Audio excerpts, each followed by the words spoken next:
We are back, ladies and gentlemen. I have an absolute special podcast for everybody today. It's an absolute honor to sit down with my man in the legend, Dan Spaulding and Yormi Saez. Yep, you got it. Good. I was hoping I didn't murder that. Dan was like, I would have solely murdered that. Love it. 100%.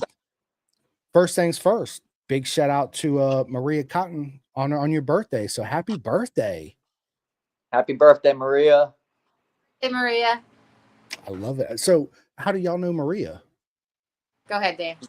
She's been riding with us for many, many years. She's part of the Free Hugs team. Last year, when we were doing the endurance races, we broke 3 bikes of Tom Keefe's. So she volunteered her bike for the 5-hour race on Sunday.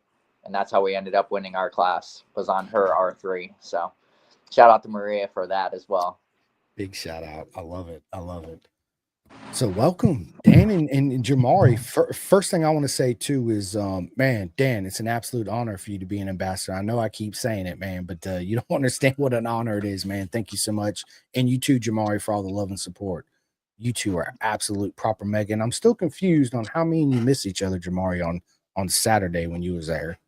I got there late. I got you.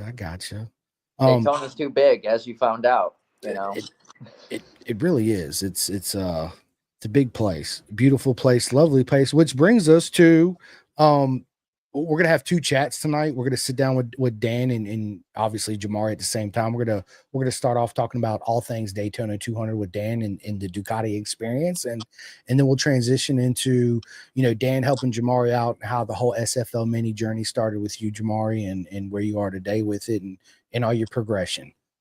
Everybody knows I'm a huge fan of SFLMiniGP. It's my favorite organization here in America. I think it's simply the best. As you guys can see, I have it on my shirt right here. I had to move out the microphone real quick, but welcome to the show. Thank you. So let's just start it off, man. We have a lot to talk about. Everybody, me and Dan are going to sit down separate, and me and Yormi are going to sit down separate. So we'll get into the whole personal journey of where it all started with them two. But tonight, yeah, we're doing a team up, which is, I love doing team ups. I think it's great because we're all friends here. You two know each other really well. You guys ride together all the time. So that dynamic and that energy between you two and the stories you guys got, I can't wait to get into it. But let's start out, Dan, with Daytona 200, man. How did this whole journey start out with you and the Ducati adventure and all that good stuff? It was kind of last minute, to be honest with you. So got a phone call that their rider that was supposed to ride the bike kind of backed out. Some of the funding didn't go through, and they kind of offered up, the bike if I was able to come up with some money for it. So shout out to my car wash, L Car Wash, down in Miami. We're in Central Florida as well. But without them, I wouldn't have been able to even experience it. And then Sean, obviously, for allowing me to ride his bike. Thank you, Sean. That's absolutely amazing. And Dan, your first time experience with the Ducati? Technically second time. My brother has the older version 959, and I rode it once at Jennings, and that was the only time I've ever drugged my elbow, and that was because I was crashing. So turn 1 full send on street tires was not a good idea, but yeah, I had a good experience dragging my elbow. So I kind of feel like Yormi over there on the mini bike. So listen, my journey is just like yours. I do the same thing. People say, have you ever dragged your elbow? I'm like, I've done both sides, and usually my hip and my shoulders follow. Well, it's usually the elbow and then this motion in the back, and yeah, depending on what you hit and tumble. But it's got a legend in the house too, Birch. What is up, Birch? He said a fire emoji and crying, laughing, talking about me and you, Dan, dragging elbows. And Yormi, elbow dragger? Have you drug your elbow? Only on the CRF 50. I mean, What it's a still feeling. fun. Yeah. What a feeling, right? It's I remember the first time I did it, it actually scared me, and I didn't realize I was crashing at the same time, right? It was just that touch, and I was like, oh shit, I drug my. No, I didn't. There goes my bike, bye bike, crying afterwards and all that good stuff. Actually, the first time I did it, I totaled my bike, one of my bikes. Yeah, it was a total write-off. Bent was framed, forks were like, yeah, it was bad. Luckily, I didn't pay much for it. It was a 94 F2. It was a great bike, man. Got it cheap, handled really well, had decent power. I just had so much fun on it, right? It inspired a lot of confidence, a little bit too much, right? Or me, right? Like Casey Stoner said, my ambition outweighed my talent. Yeah, that happens to everyone though. It does. Not just the normal street guy as well. Where they think they can go into a corner leaning like crazy and they never make the corner. So No, they don't. No, they don't. So, going into Daytona, was this your first time at Daytona, Dan? Like physically, like the Daytona 200? no, that was number 7. So technically that was 7.5 because we did a COVID year. You almost made me spit up my drink. Yeah. COVID year, we all qualified, practiced the whole 9 yards. And then right before the final qualifying, they literally called us into the victory lane and said, we're done. So Josh Heron was there. There was a bunch of overseas guys. And they were like, what do we do with all the money we spent? And they're like, we'll see you next year. That's all we can offer. Yeah, that's one of the shitty things about the sport. Yeah, Especially, go ahead, Dan. Time. Yeah, I mean, it was, COVID was a whole theatrical. It was absolutely crazy. Julie Wright, what is up, Julie? So I met Julie. She is known as Mrs. Cadwell Park, Queen of Cadwell. She lives in the area. I met her 2023 when I flew out there. I think it was a Wednesday I went there before the weekend, and I ended up meeting her and her husband. They're absolutely proper mega people. I can't wait to come back, Julie, and get proper hugs from you and hang out with you and your husband at Cadwell Park again. Let's go. So yeah, thanks for tuning in and joining. She actually has a Facebook group, Cadwell. It's absolutely amazing, which I'm a part of too. So you guys know my love for BSB anyway. So yeah, that's a track I would love to ride too. Up that hill, shooting off of it, doing wheelies, jumping it, that would definitely be a fun experience. It's like any track you watch on TV, don't put it in perspective until you're there. And then all of a sudden you're like, holy shit, you gotta. So I remember when I showed up on, I think it was Wednesday. First, obviously I gotta go straight to the jump, right? That's where I gotta go. And so the way Cadwell set up, when you pull in, there's an upper level to it. That's usually where all of us would be at, is the upper level, right? All the other privateers, and there's still some major teams up there too. But in order to get down to the pits, you actually got to physically cross the track. And before you do that, on the right hand corner is usually where the super sport guys sit at. It's like this little area. Oh man, it was absolutely Dan and Jamari. I thought that when I seen it, I was like, holy shit, like it's literally this wide. And I was like, that's gotta, is this pit out? They're like, no, that's actually the track. And I was like, you gotta be kidding me right now. It's literally like this big. And when you're standing down there at the bottom of, I forget the number of the corner, but you come down straight, you go hard left, hard right, and then you come up to the mountain jump immediately. When you're standing there at the bottom and you're looking up, it's a pretty good progression up that thing. It's not like a slow incline. It goes pretty good. And there's actually 2 different sections you can go. You can actually get it where Josh Brooks, you see the famous pictures of Josh and 5-6 feet off that rear wheel. It's absolutely just plumb nuts, man. But yeah, it's absolutely beautiful. Alyssa says, sorry, I was cooking. I'm hungry. Are you gonna feed us when we get done? We're on our way. Yeah, I can go to her house and get some dinner. Facts. Me, you, and Jamari. Let's go. So 7.5 times at Daytona, Ducati. Just for the 200, yeah. I've been there multiple times because it's literally 20 minutes from my house. Lucky. Yeah, you're not lying there. Get to sleep in my own bed, the whole 9 yards. So yeah, can't beat that. I'm jelly. But yeah, that's the first time on the Ducati. I rode at Roebling before that with Arma. I went up there for the little practice day. And, I've never rode with Arma before, but everyone always says it's kind of a shit show. And talk about oil everywhere. So every time it seemed like the vintage bikes would go out, nothing but oil on the track. Speedy dry everywhere. The track had 0 grip. It was cold as well. So trying to ride something that was, new to me. I have never rode a big bike at Roebling. I haven't rode a big bike since 2021. Been on my ZX4. That's been the last big bike that I've rode essentially for any time frame. So jumping on something that has 160 horsepower coming from 70 is, obviously a big increase on power. So just trying to learn how it even rides. The R6 that I used to have was obviously a good handling bike. The Ducati is a terrible handling bike. No matter what you do to that thing, you have to point and shoot it. So that was a new experience for me too, just learning how to adapt to the bike. And that's what some people, said. You just have to point and shoot and hope for the best. No, 100%. People talk about all the time, Dan. It's like you jump off of R6 onto MV Augusta, whatever, right? They're completely different. The way they dance, the way they tango, the way they go in the corner, the way you got to load the front up. It's like learning a whole new craft all over again, especially on when it's foreign to you.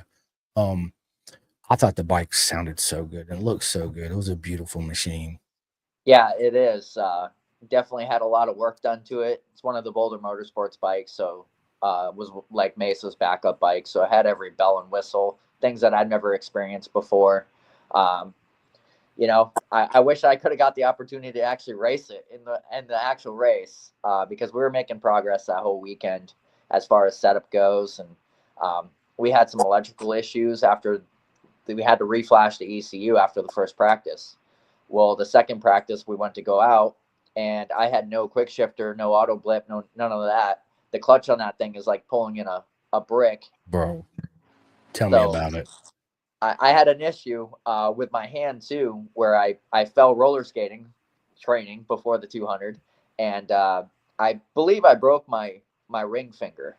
So trying to pull that lever in, I could only do like 2-3 laps, and I pulled in. I was like, you guys got to fix this. Plus, I couldn't downshift past fourth gear for whatever reason. It wouldn't even go past fourth gear unless I was like under 30 miles an hour. Yeah. So both the horseshoes going through in third gear or fourth gear, and then having no drive out of the corners was an experience, but it was still fast enough to put it in the show regardless. So look, Dan, you are absolutely amazing. You are so fast, and I watched you. Obviously, when I got away from helping my buddy Eddie K out, I'd go out there and watch. Of course, I do. It's one of the things I love to do is watch my friends out there. Everybody's got their own unique style and how they ride. It's you paint your own beautiful picture. One thing that I really noticed about you, Dan, despite all the issues you were facing, because we know this is just racing, it always happens. We have this perfect vision in our head. This is gonna go this. I'm gonna run this gearing. This is gonna go like this, and you show up and it's all the shit, right? Nothing. One thing that I really noticed about you, Dan, is even though you were fighting a bike that weekend, man, you look so smooth, especially flopping the bike from left to right and coming up on that bacon. It was to me, it looked like you wasn't even really trying. It was just like, shoot, get on the gas and go, and then all that good stuff that fall behind it. But you're all riding style, and the way you make the inputs on the bike is super smooth. I loved it. It was really magical to watch, to be honest with you. And you're fast, Dan. I mean, bro, you're fast. Weren't you the only boy?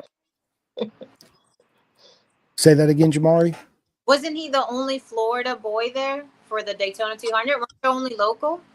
No, Alex Wonka was there, so he wasn't on the entry list for whatever reason. He wasn't on the entry list, but he ended up finishing 12th, I think. We would have been right there together though, because literally my lap time was getting better and better, and we would have been battling for that top 12, 13th place most likely. Who knows? Because we had them red flags too for the rain. So we could have made adjustments if we were able to actually race to make that bike even better and better. So just unfortunate. One thing I did notice too, despite all the setbacks at Daytona, Dan, it was our first time meeting, obviously in person. But when I had a chance to come by there on the free moment, the positive energy that come from you, despite everything that was happening, was like, I was like, dude, this is absolutely amazing. The way you stay calm through the whole thing, even though on the inside, I'm sure you was probably just fucking screaming and but on the outside, man, you was just steady, calm, cool, collective. You had a game plan. You already know what you wanted to do, obviously, because I was talking to you. He's like, I'm gonna do this and this and this. And I was like, he's got it down. Like he knows what he wants, which is great. I think it's important to show up, obviously, with a game plan. Some people show up and they just really don't have a game plan. They just go with it, right? Yeah, I think that comes with the experience of doing it multiple times. And again, we've blown up motors right before practice, right before qualifying. I blew up a motor back in the CCS days when Azra and CCS ran it right before qualifying 1. So we had to change the motor right before qualifying 3, and we barely made it out. That was 2021, where we were firing it up with like 3 minutes to go in the final qualifying session. So I never even completed a lap, to where it was like, oh, well, you can go off your practice time. Well, I didn't have a practice time because I blew up lap number 2 going through, NASCAR 3 and 4. So I never completed a full lap. And then trying to go out there and be like, oh, I'm fast enough to make a lap that's going to get me in the field and get me in a decent starting spot on a bike I didn't ride, essentially, for even a lap. So it's definitely been challenging. I also took a brand new bike, 2016, ZX6, that I never rode before. I had 40 miles on it. We took it to Daytona, and we did great until I crashed it. That's literally the only bike I've ever crashed at Daytona, is that bike multiple times. Just that thing chattered no matter what. And that was back when I was on Dunlop tires, and I think that didn't help anything. So Yeah, going from different tire manufacturers, it's different. It's different feel. The bike feels kind of alien at first, right? And it's what I explained to my friends too. I'm like, dude, if you take a Pirelli 12070 and a Dunlop or a Michelin or a Bridgestone, yada yada yada, you put them side by side. One's going to be pointy, one's going to be more rounded, one's physically taller, one's physically shorter, so it changes the geometry of the motorcycle, which you got to reset back up. I mean, it affects everything on the motorcycle. I was always a Pirelli man. No bullshit. All my street bikes, Pirellis. They give me the most feel and the most confidence right out the box. As soon as I hit the road, it's inspiring, right? But me, that I noticed, I don't know, Dan, I'm nowhere near as quick as you, probably nowhere quick as Jamari neither. Let's just be honest, but it's a fact, Jamari. You'll see, because I'm coming down to SFL Mini. We're gonna race. Mark my words, we're gonna get it in. Once the Pirelli goes off, it's off, right? Where the Dunlops, to me, it gives you a little bit of warning that it's coming. Where the Pirellis, it was just like grip, grip, grip, grip, grip, and then nothing. that was the opposite for me. I can actually run a Pirelli all the way down to the courts.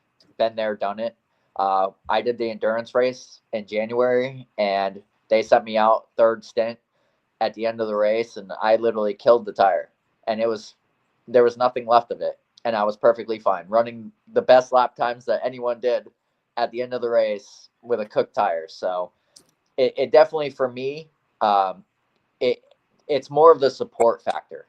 So the man behind the tire is the person that is the most important one.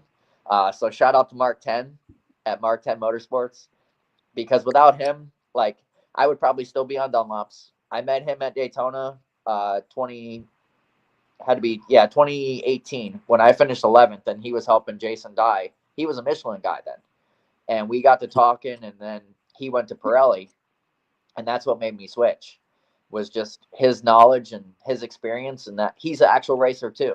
Yep. It's not just, oh, I'm mounting tires and this is what you need to do.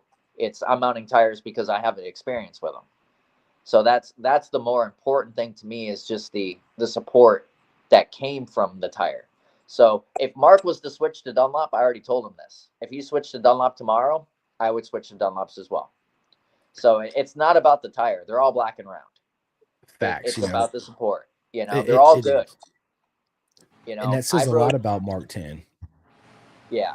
Well, Mark 10's got the knowledge. He's got the experience. He's got good people in his corner too, with the World Superbike stuff going on now, and, the official tire of Moto America or MotoGP in a few years, World Superbike, like the Pirelli's definitely on the radar. So 100%. I love it. I love to see MotoGP taking up Pirelli. And on that note too, the Pirellis that are going to be in MotoGP, Pirelli is not allowed to use any compounds that they use in the MotoGP tire as far as World Superbike, Moto America, whatever races that they got their data that they're building their tires now, it's got to be a whole new tire, all new compounds, yada yada yada. Which it's exciting. I think it's good for the sport to have different tire manufacturing. I want them to see tire wars come back. I totally agree. Daytona is one of the best races because of that. You know, it's not just about the teams. It's, you know, you might even have a same team with two different riders on two different brand tires. We seen that last year because I was helping Mark and Pirelli after Kevin Grimmel blew up his bike again at Daytona. So I was supposed to be there helping him with the hooligan bike. Instead, I was mounting tires for the whole weekend. So I got to see, you know, different teams.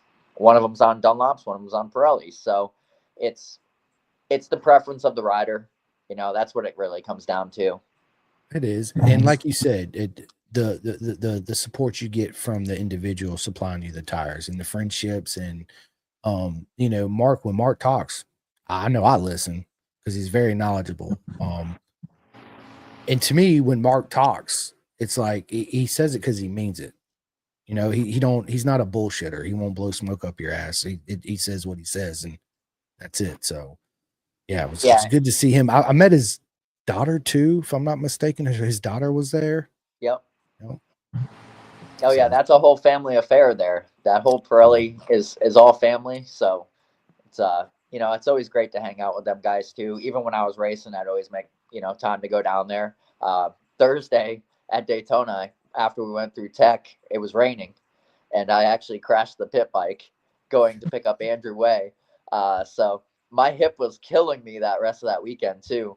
But I went to Pirelli to help them out because Mark's like, hey, we need some help if you can come down here. So I balanced probably 40 tires or something like that. So a lot of them guys racing the 200, you know, our tires were mounted and balanced by me on Thursday. So I love it. I love it. I love it. Real quick, Julie says, I'm waiting for a taxi to airport holiday time, 2 roads. Enjoy your holiday. Absolutely. Kevin Spaulding, which one of you guys reply with the laughing emoji. I see both of y'all. He used to do it. LOL. Been playing hell there for 3 years. Been playing hell there for years.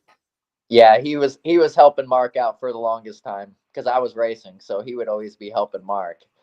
So part of the family there too. So absolutely. And Alyssa said she'll cook us dinner. We're on the way after this is done, girl. Keep it hot and warm. We're coming.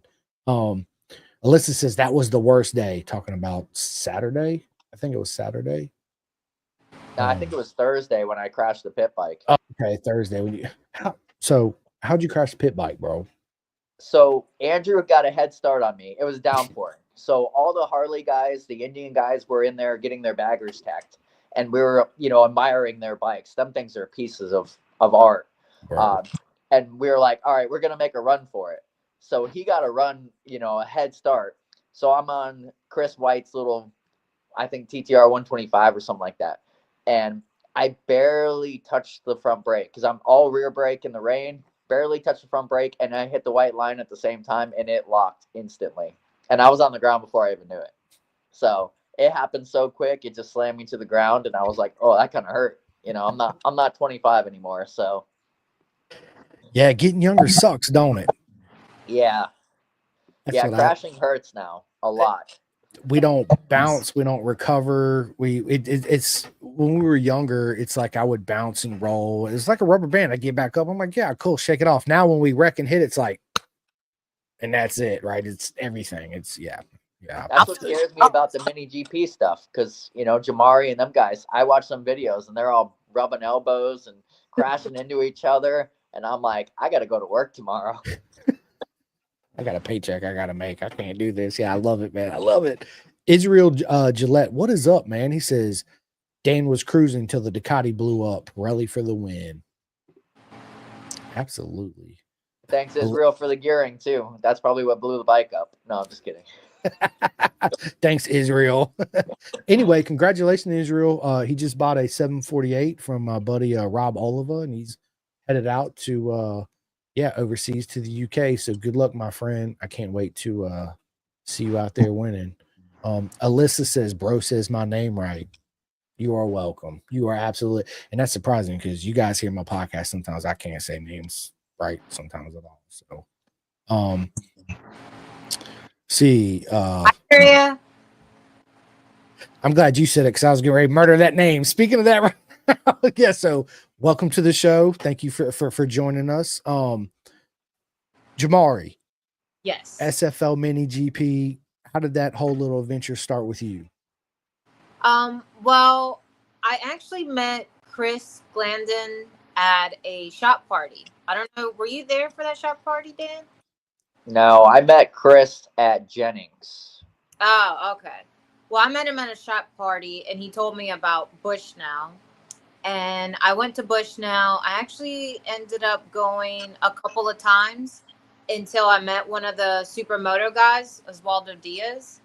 And he saw me. And actually, Drea was my first training buddy. Yeah. So anyway, so I met Oswaldo, and he told me that he was going to teach me how to drag knee in one day. And I was like, yeah, nah, that's not possible. Well, he proved me wrong. Dre and I showed up, did some parking lot drills, and he had us both dragging knee first day. So, and he's the one that told me about SFLMiniGP. So he told me about it, gave me all the training and everything, and got me to do my first race. It was last year, April. So April's my 1 year anniversary. Congratulations. That's awesome. Oh, excuse me. Andrew Davis. What is up, my man? He says, hey, peoples, Chris, you're awesome. You are proper mega, my friend, and thank you. Dano, you still owe me a toe. Yeah, I was supposed to pass him this weekend or prior weekend. A couple weeks ago, we went up to Jennings for a day, but I ended up breaking something in my transmission. But hopefully, according to Tom, it's just the shift star came loose that I've never touched before. So how something comes loose at 1,800 miles, beyond me, but let's fingers crossed that that's the issue. And that didn't blow my transmission out in my 4R. So I got to ride Jamari's bike, though, just to see how slow a stock R3 is again. And it's slow, isn't it? It's not just me. It's the bike, too. I don't know. It's pretty slow, but it's not that slow. He said, it's slow, right? But, the thing about, even smaller bikes, they're not fast. They're all made corner speed and trail braking anyway. I'm a huge fan of the small bikes. I think they're absolutely amazing. Well, Dan knows I like the back section in Jennings. That's like about it. Don't give me a straight, though. She doesn't know how to turn the throttle. I get the back section. I love it. Straight so long you make sandwiches for everybody. Here you go. Here you go. Mini tracks don't have many straights, so No, not my fault. And then we got another legend, Rick Glover. What is up, my man? He says, hey, y'all, I was able to tune in for a few minutes. Thank you for joining, Rick. Rick, for those that you don't know, Rick actually designed my logo, the Pin to Gas podcast logo. When I first started it, I have original shirt, man. I hated that logo. It's one thing I told Rick. I was like, I hate this logo. We got to change it ASAP. So if anybody's in the market for logos, Rick's the man for sure. And Rick is actually the person that did the new SFLMiniGP website, which is really, really nice. And we really, really appreciate all the hard work that he put into it because it's got lots of info, really easily accessible for everyone. Oh yeah, Rick's the man. His son Cooper is absolutely a legend too. It's I can't see how I missed them at Florida too. I mean, I missed everybody. I don't know how. I'm always in the pits. That's where I'm 90% of the time I'm in the pits. So Cooper is actually my teammate. We have Mclntire Racing, which I'm wearing right now. We have Cooper, which is my teammate, Matthew, Arthur, Mason, and Abel. Those are all my teammates. I love it. I love it. I haven't met, I met Rick and I met Cooper. I had the honor to finally meet them. It was Rick. Help me remember. It was 24. Was it? No, it wasn't last year. It had to have been 22. Or maybe it was 23. I met him at Coda. Him and Coop came to Coda. We had pit passes, so he was back behind the garage, and I turned around. Rick standing there. I was like, "What's up, Rick?" And then Coop's eyes were like this big because he was behind the pits. He wanted to meet Mark Marquez. I gave him a hug, and they went off. It was awesome, absolutely amazing. But yeah, Rick I'm having trouble talking right now. Rick is absolutely awesome at what he does. You know, the whole SFL mini, everybody there at SF, from the guy that takes the pictures, Matt Dexter, if I'm not mistaken, right? Matt Dexter takes all the Dexter, to everybody. They're amazing. We have Matt Dexter, and we also have Michael Von Pick. I hope I said that right. He also takes pictures and videos. They are both amazing. Yes, they are. Yes, they are. Carter wants to know, how is the 4RR? Did Tom figure it out yet? LOL. Yeah, Shift Star, hopefully. So I don't know. I just spent a crap ton of money on shifting parts for it. So let's fingers crossed that it's just that, and I can play around with it again soon.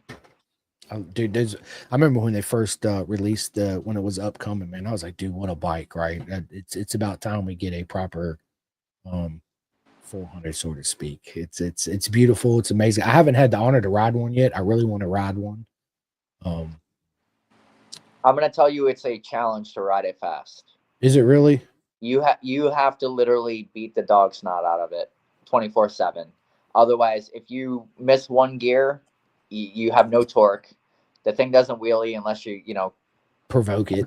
Like, yeah, you have to clutch the crap really out of it. Provoke it just doesn't move. So if it's not above 11 grand, you're not doing anything. And the stock ones are governed at 11.5. So once you start getting into the power, it just governed. Dies. So. Yeah. You're like, what is this? What is this? Alyssa, I'm sorry. She says, no, I said, say it right. I apologize. Oh my God. Thomas says, star gear on the end of the shift drum. We'll fix it. There you go. Tom's the man. Tom is the man. I don't know if I met Tom before. Tom, have we met? If not, we will in the future, I promise. Israel says, Dan, will you be at Jennings on the 5th? No. I'm probably done for the summer. Rick says, we are here to talk about Jamari. This girl has put in so much work and is doing so well. Absolutely. Jamari is absolutely amazing. I know Dan says he speaks highly about Jamari, which I know how you two met. So let's just get into the whole journey on how you two met and the whole, I borrowed the leather suit, all that good stuff. I'll let you do it, Dan. Okay. So Alex is a friend of hers, and they were going to the track together, and she couldn't find a suit that fit her. So Alex is like, I kind of know somebody that might have a suit that will fit you. So what's up, buddy? Look, he got a shirt on too. Where'd you get that shirt? Right. Nice shirt. What, Bubba? Thanks, bro. Why'd you bring it in here? He just wanted to come in and crop dust you. Pooted. Bro, straight up. It smells like somebody pooted. High five. All right. So, like, what can I help you with? You already know. When I get off. Why can't I just get it on my phone? Because I gotta get off the phone first. I mean, because see, I'm on the phone right here. I got you as soon as I get off. No, it's on my phone. All right. Well, you just gotta give me a few. I gotta get off first. I got you. Are we going to the store? No, we're tomorrow. We're gonna go to the store tomorrow. No, you said like $10. Are we going to the store to get it? A gift card, or are we just getting it on? No, I'll just get it online for you. Yeah, it's easy. I know it is. Look, so Rossi's excited. He wants to get some what is it? V-Bucks? R6 credit. On a video game, people. Come on. You know. I need I promise you when I get done, okay? High five. I know. I can get it right now. When I get done, Bubba, I love you. Right, the card's already on there. Anyway, let's continue this conversation because my boys are gonna keep on at it after I'm done, okay? My man. Fine. All right. Can maybe if I do good, if maybe you think about it, could I get 2,000 R6 credits? Maybe. All right. All right. Because it's $18, no tax. Wait. Get out of here. You can come on and podcast me again. Go. Sorry about that, ladies and gentlemen. You guys. Dude, my son always makes an appearance. Always got to. Hey, nothing wrong with that. So, yeah, Jamari hit me up and was like, hey, do you have a suit that you can spare? And I was like, it's kind of my rain suit, but I don't really ride in the rain. So I was like, I'd rather it go to somebody good. And I like to help people out anyways. Anytime we're at the track, something falls off a bike or, somebody needs a part, and if we got it, we're going digging for it. So we met at a gas station. It was almost 11 o'clock. They were jet skiing all day, I'm pretty sure, and gave her the suit. Next thing I know, she's out there ripping on the track and having a good old time. And that was at the big track. And then she was like, "Oh, can you do some coaching with me?" So I worked with her doing some coaching, and then she started the mini stuff, and I know she'll beat me there. So Probably the only place I might be able to beat you. But you got to come out and ride. Give me a proper bike, and we'll see what happens. I have a bike. I have two bikes. I love it. So your time, this is your year anniversary. Well, it's already passed because it's at the end of April, Jamari, for you in the SFLMiniGP. And what's the most thing that stood out to you in this past year with SFL Mini as far as your riding? As far as my riding? Yes.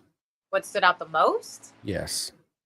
I don't know. That's a tough one for you to ask me because I'm kind of like my worst critic. So we all are. I don't know that I could. I don't know. You'd have to ask me something else. Because okay.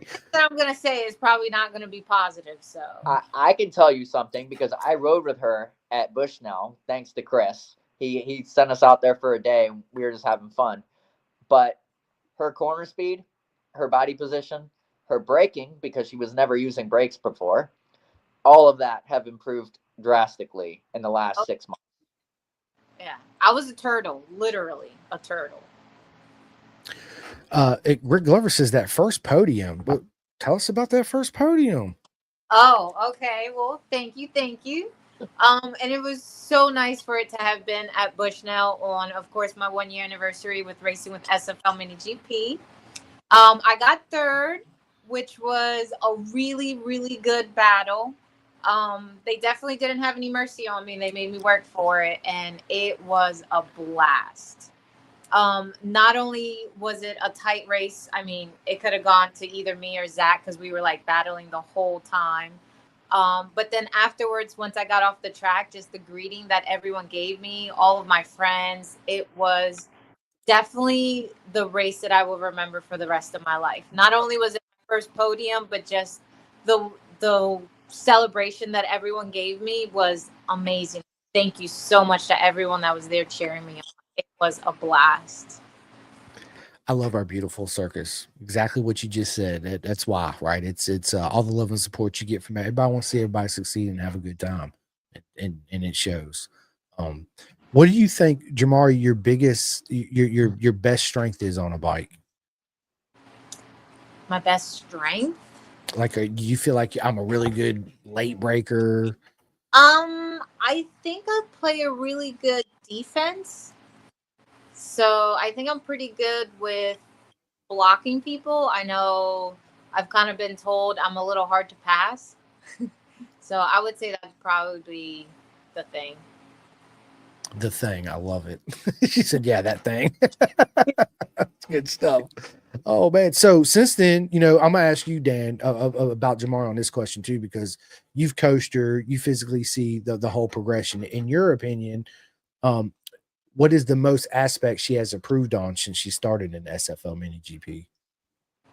So corner speed, for sure, 100%. Because she used to be almost upright at the beginning, and now she's almost faster than me in the back section at Jennings. We actually did a comparison on her bike. I went the wrong way because she runs standard shift. So I shifted the wrong way on the only lap that I really did fast. But her corner speed was literally right there with mine. I love it. Jamari, coming up in 2025, you're racing the whole season this year in SFL, right?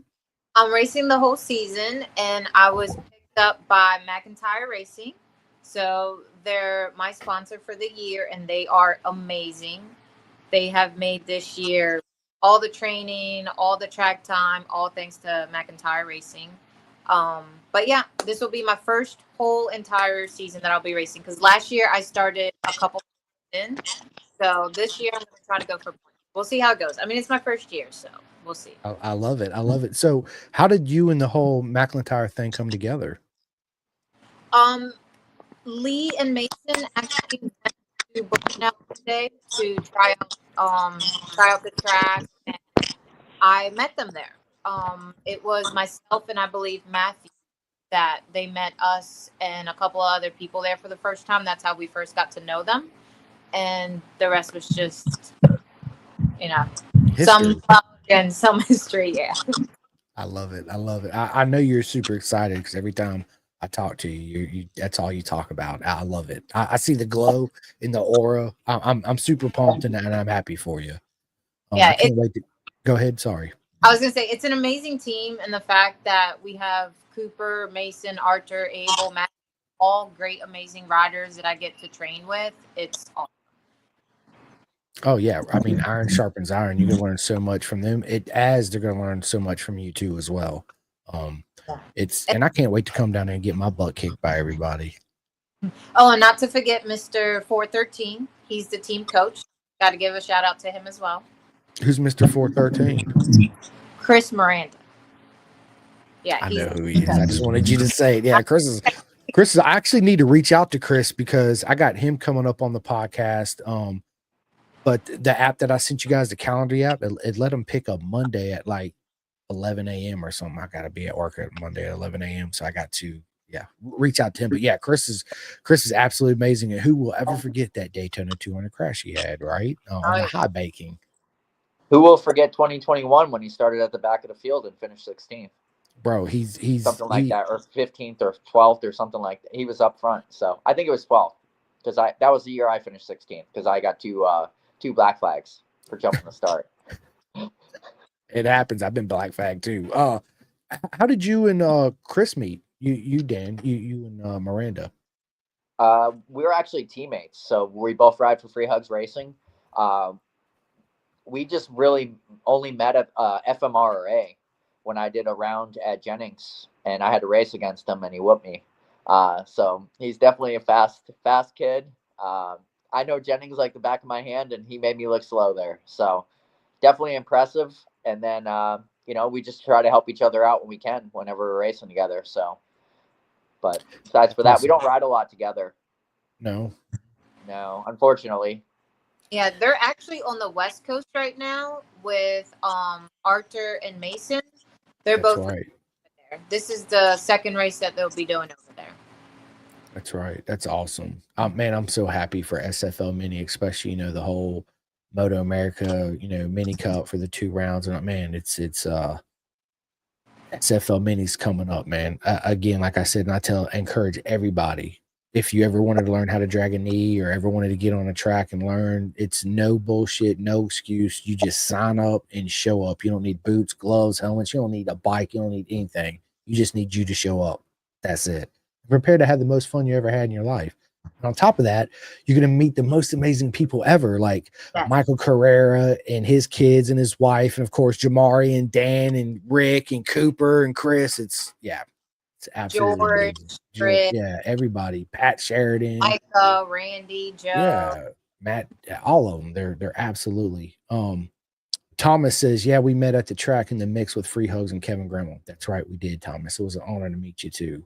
I'm not good with names. I'm really good with faces. Names, I'm not so good. So normally, if I come up to you and I forget your name, I'm like, hey, what's going on? This is my son or my wife, and this is, and that kind of leaves the door for you. And I'll be like, yes, that's his name. Thank you. So it's my kind of like little side trick that I did that I just gave away. So there you go. I love it. Hey, I'm terrible with names too. So bro, it's bad. Rick said she earned that third against legit racers. She got past and passed Zach right back. She never gave up. Absolutely. Yeah, we were back and forth the whole time. He would stuff me on the inside. Next turn, I'd stuff him on the inside. I want to say it was the last several laps of the race. We were just back and forth nonstop. And I have to say, it was great knowing that he's such a talented rider that I felt safe that we could race that close to each other and not have to worry about taking one another out. It was a lot of fun. And thank you for that amazing race, Zach. Sorry that I beat you. Don't be sorry that. You need to step up, Zach. Yeah, he's so awesome. He's helped me out in the pits before. I mean, there's so many people that have helped me out. I know one time I was having problems with my clutch, and he was walking by, and I just called him over, and he helped me. And I think he mentioned, sorry if I bring it up, Zach, he said it's the first time in 5 years that he didn't post because of me. So I love it. I love it. I love it. I hope I don't murder this name real quick. Drea. Sorry. Again, me and Dan, we're on the same page right here. Hopefully I'll be joining you out there next year, boo. Why not? Yeah. Do it. Yeah, Drea's talented. I'm gonna be scared of her out there. So, Jamari, tell everybody, obviously you race the SFLMiniGP, but those that are curious and wondering, what bike is it that you actually race in SFLMiniGP? I have 2 Z125s. I have one for monkey class and one for stock class. So, for those listening, explain to the people what's the difference between monkey class and the stock class. Well, monkey class, you can have some mods, and stock class, you can't. You have to keep everything stock. So like in the monkey class, you can upgrade your suspension, your rotor, and things like that you can't do in the stock class. Oh, and you can have an exhaust in monkey. You can't have that in stock. But I ran the same lap times, and actually I think I had a little bit better lap time in my stock class than my monkey class. Why do you think that is? I had a really bad start in monkey, and when you get caught up in traffic, it's a small track as it is, and I have to fight through that many people. Sometimes you just get stuck. It's very true. Sometimes you just get stuck. Dan knows that all too well too. Sometimes you just hit this plateau, and you're like, well, this is where I'm gonna finish, and that's it. So yeah, it's awesome. Listen, so 2026, Dan, are we doing the Daytona 200 again next year? Or? I have to find a machine if I'm going to do that, because I do not have a new light, heavyweight bike, essentially is what the class should be called. It's not middleweight anymore. It's definitely a heavyweight bike. Yeah. So I don't have anything to ride. So we don't know yet. We'll see where we go from here. But I'm open to do it. I'm definitely want to get back there and not blow a motor up again right before the race. It seems like every 3 years, that's when I have bad luck. And that was my 3rd year in a row. So next year should be good if I do it. So I don't know. We'll get through October first. We'll see if maybe I can get on somebody's bike for the team challenge and ride something in October. Talking about partnering up with Andrew Way and maybe riding that Ducati again. But we may put Andrew on that Ducati because that kid has some serious potential. Obviously, everyone that's seen him riding in that torrential downpour, he would have finished on the podium had they not thrown that red flag. He was 1/10 of a second behind when they threw that flag. So Levi's lucky. That's all I can say. But yeah, Andrew's definitely, a 100-pound little rocket ship. So the kid can throw around anything. He can ride anything. He does the mini stuff as well. So, yep. It's he's definitely got a bright future. So that's the game plan from there. I'm getting old, so I'm not 25 anymore, and I'm not 18 like he is. So, well, he'll be 18 next year. So. Yeah, big shout out to Andrew Way. I've had him on my podcast twice. I'm actually getting him back on here soon. Him and his dad and his mom, they're absolutely amazing people. I met Andrew the first time 23 at Jersey. I think it was 2023 at Jersey. Yeah, dude, him and his dad and his wife. He's such a great kid. One thing that I love about Andrew's how soft-spoken he is, right? And until he warms up to you and he gets to know you, and then he's a chatterbox. Just like my other buddy Logan Connison's the same way. He's all quiet and shy. Once he gets to know you, it's like do. But yeah, I was obviously a fan of Andrew. I like his approach to racing and riding. Same thing. I like to watch him. As the weekend goes on, the progression inside the garage when things ain't going right, setup changes and all this stuff. He's always got a cool head on his shoulders. He's always got a smile, and the vibes he brings is always awesome. He has a bright future ahead of him for sure. I remember we left Mid Ohio last year and they live in Florida. I'm in Virginia, and where I'm at the stop where at the end of 77 where I make a left to go to 81 and go to Virginia, or you hang a right to go to Florida. And it's freaking like 1:30 in the morning. I pull up to this gas station. I go inside and I come out. Andrew Way's in the back of the truck, straight passed out. His mama, Carissa's up front, just straight passed out. And his dad's over there at the gas pump, and we're hooping and hollering because at the time you had to pay with cash. They didn't have a card. You had to physically go in, all that bullshit that goes along with it. But yeah, it was pretty cool to see him again. I was like, hey, I just seen you like 6 hours ago in Mid Ohio.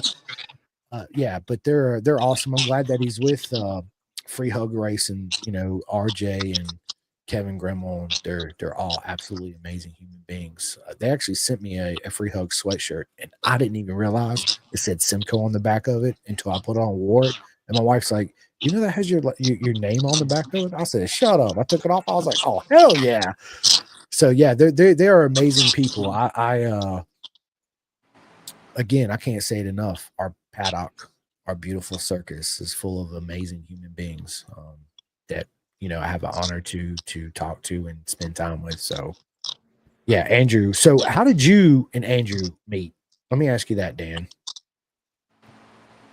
What's that? How did you and Andrew Way meet?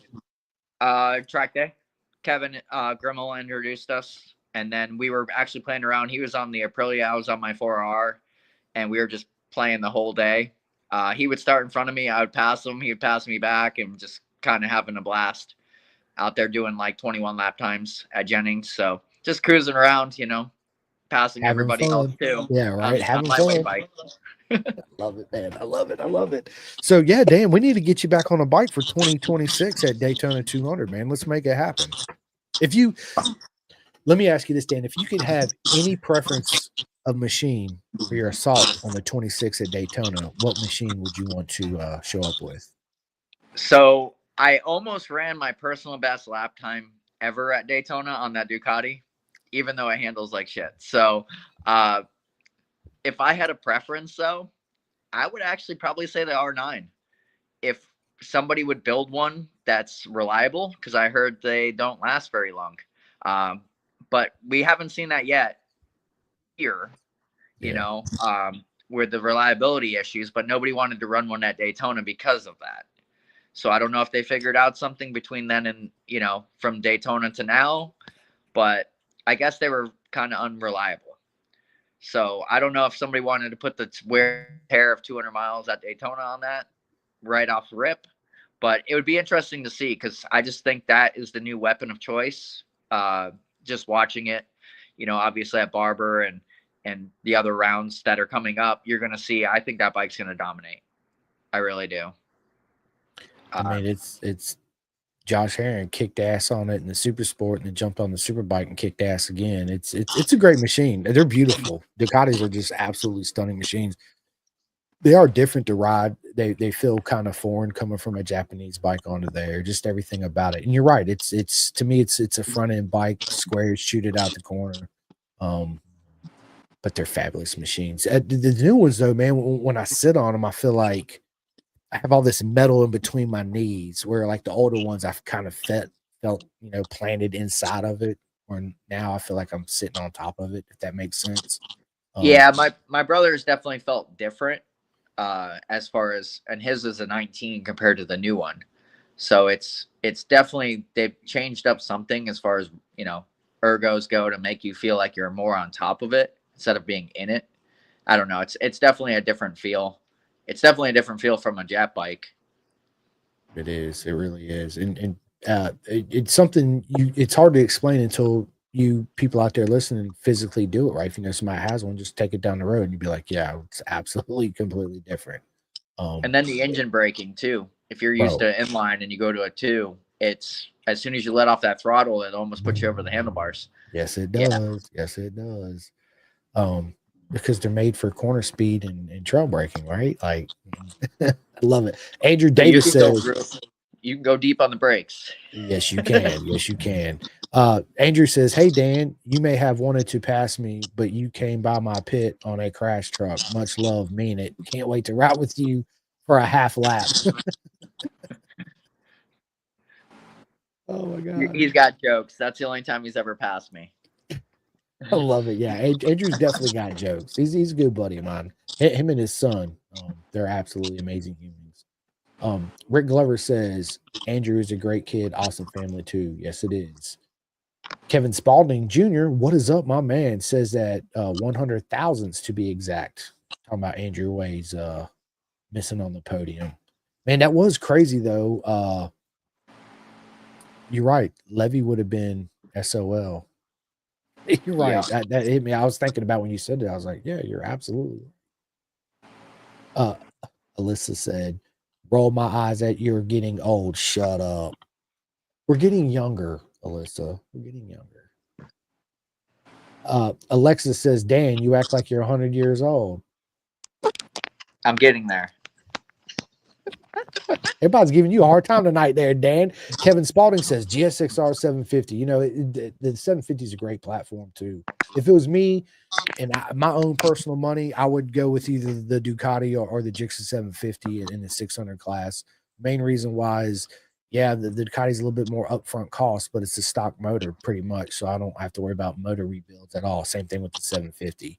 You just throw the wide fly-by-wire throttle bodies and all that on it, and I'd go have fun. Right. Yeah, there's definitely pros and cons to both of them, but 750 parts are everywhere too.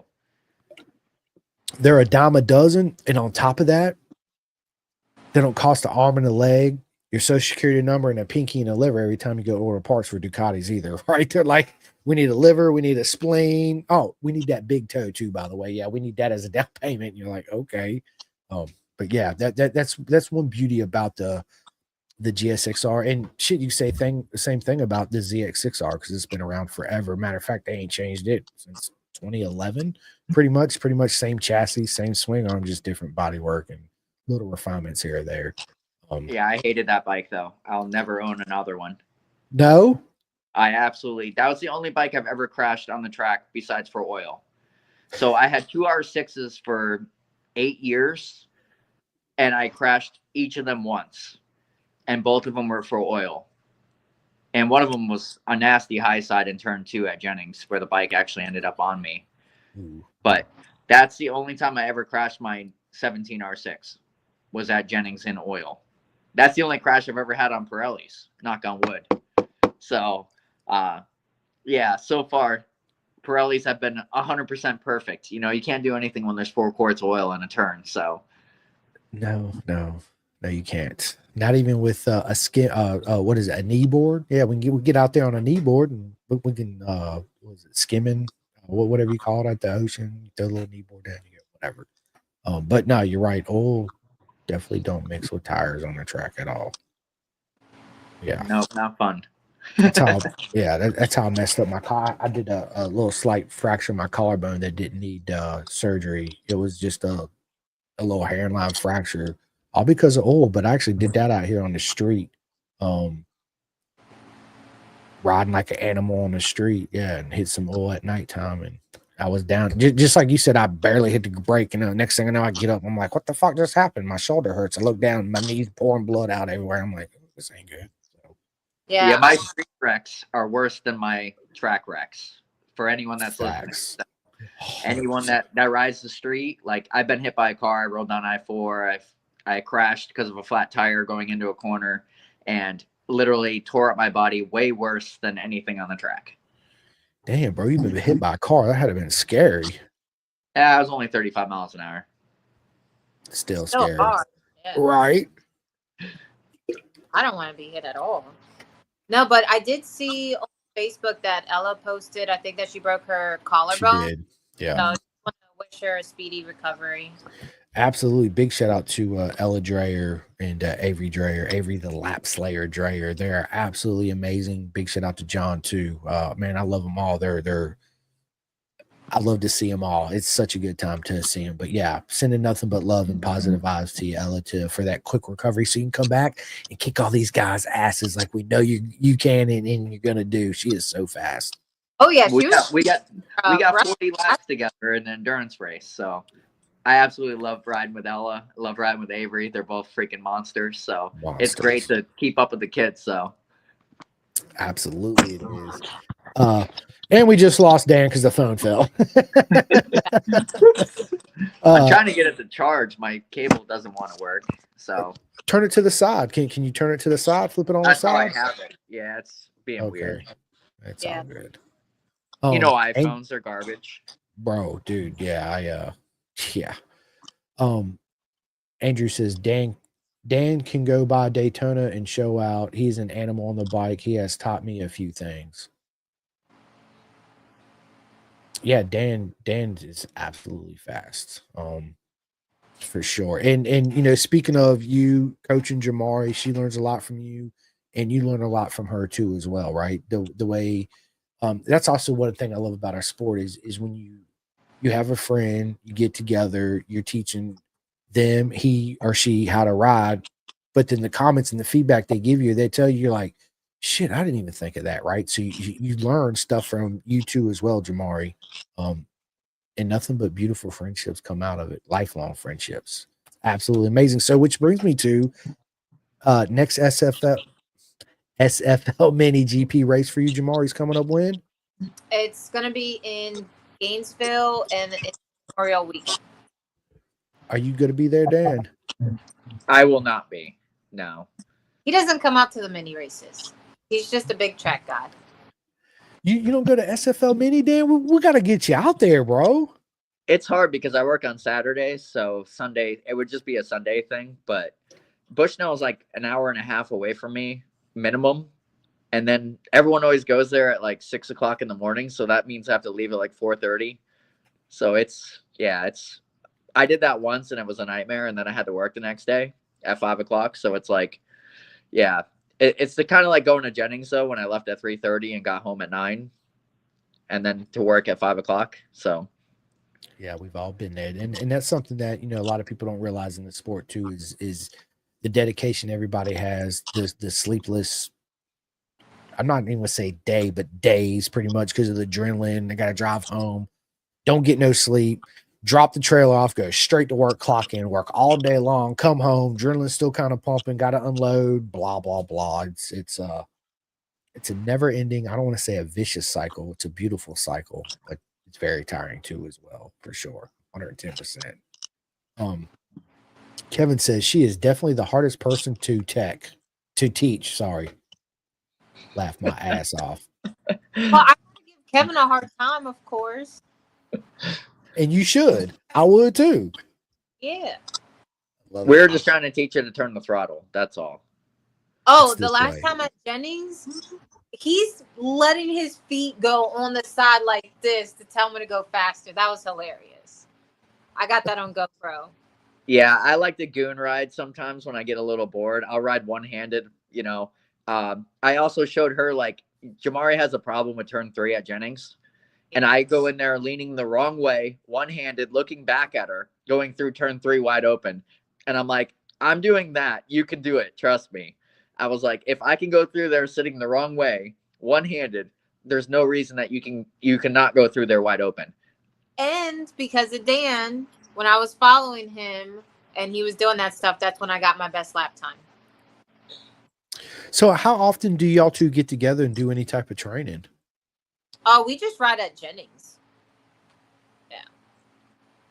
We Just- kind of do the same track days, UCF, Central Florida Motorcycle Riders.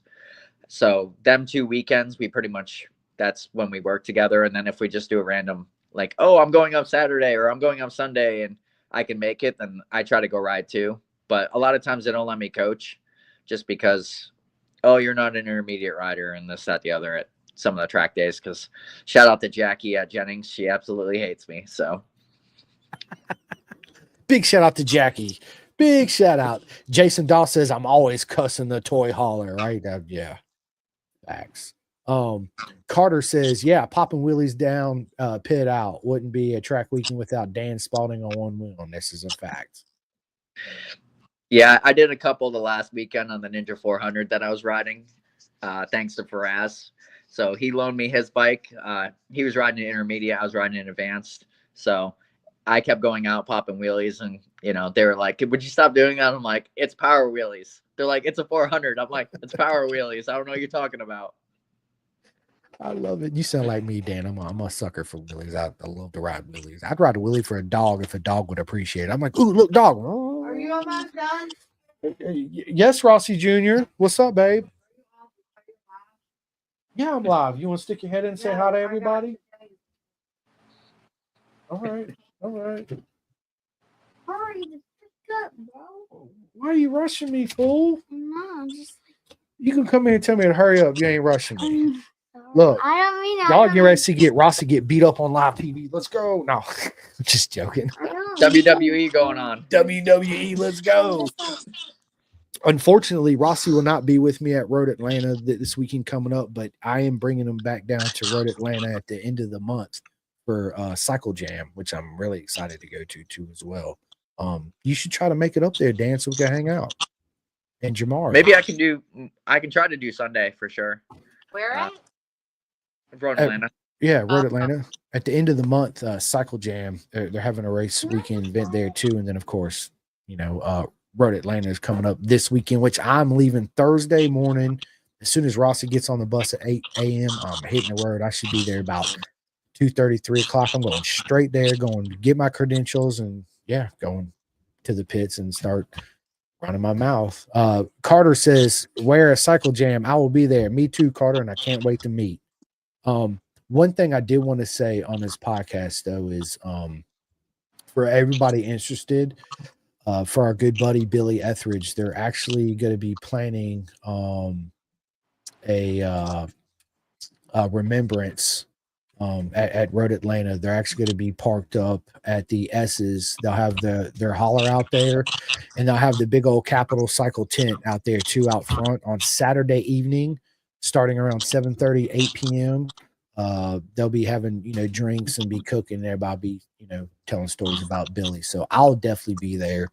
Hope to see everybody else there too, because Billy Etheridge is definitely missed sorely. So big shout out to Billy Etheridge. And if you guys hadn't had a chance to watch that podcast, you can go back to Podbean or YouTube and all that good stuff. And listen to it. So did you ever know Billy Etheridge there, Dan? Yeah, I had the privilege of riding with him a few times at Jennings and then also at Daytona a couple of years. Definitely a nice guy. Nothing bad to say about him. Didn't get that much opportunity to hang out with him per se, but definitely a great competitor. Everything I hear, he was a great guy. So absolute legend, man. I miss Billy, man. We become really good friends over the past couple of years. So it was an honor to have him on my podcast. I was the only podcast he's ever done. So it was, but anyway, I don't want to get all sad on everybody, but be there Saturday, 7:30, 8 o'clock, up there at the S's at Road Atlanta. Let's do it for Billy. Let's go. So I'm excited for your guys' 2025 season. Dan, tell everybody where you're going to be, or where are you racing at this season? Let me ask you that. I was going to do some Pan Am rounds, but with them canceling Barber, I don't know, just kind of left a bad taste in my mouth again. They did that last year too with some insurance problems. So Roebling's fun, but Roebling's not a bike, or it doesn't really like the ZX4. It's very difficult on it. So, and I really don't like Roebling. I don't know. It's just something about it. I'm just not a big fan of right-hand corners, I think it is. So to go there, I hate Homestead. So I'm not going to travel to Homestead for 6.5 hours to ride a track that has concrete patches and slick spots and, things like that. So that's kind of out the window. I'll definitely be at Daytona again. I got to defend my title of, ultralight superbike champion. I would like to actually build my motor though, to compete with the actual lightweight bikes, because being on 70 horsepower, when these guys have Moto America builds of 100, I was destroying them in the infield though. So whenever I got the whole shot, like I led the infield until the banking. And then all these guys on Aprilias and the R7s that are built just blew right by me. And I was like, bye-bye. Nothing I can do. And the 8Rs. So, what's his name? Vosberg? Yep, Vosberg. He was riding the 8R. That kid's unbelievable too. So I seen him in Talent Cup, absolutely destroying it. He could not start that bike though, because he was so short that he was leaning so far off of it that he had to like kind of granny start And then once he got on it, there was no holding that kid back. So, and Hank Vosberg. That I was trying to think of his first name. It's Hank. I'm pretty sure. yeah. Yeah, I think. Man, what do you guys and Jamari and Dan? What do y'all think about the Talent Cup taking over the Junior Cup? I don't really have an opinion. No, I see it both ways. So I definitely see that it limited the field because of money. You know, a Ninja 400 is much cheaper than the Kramer is.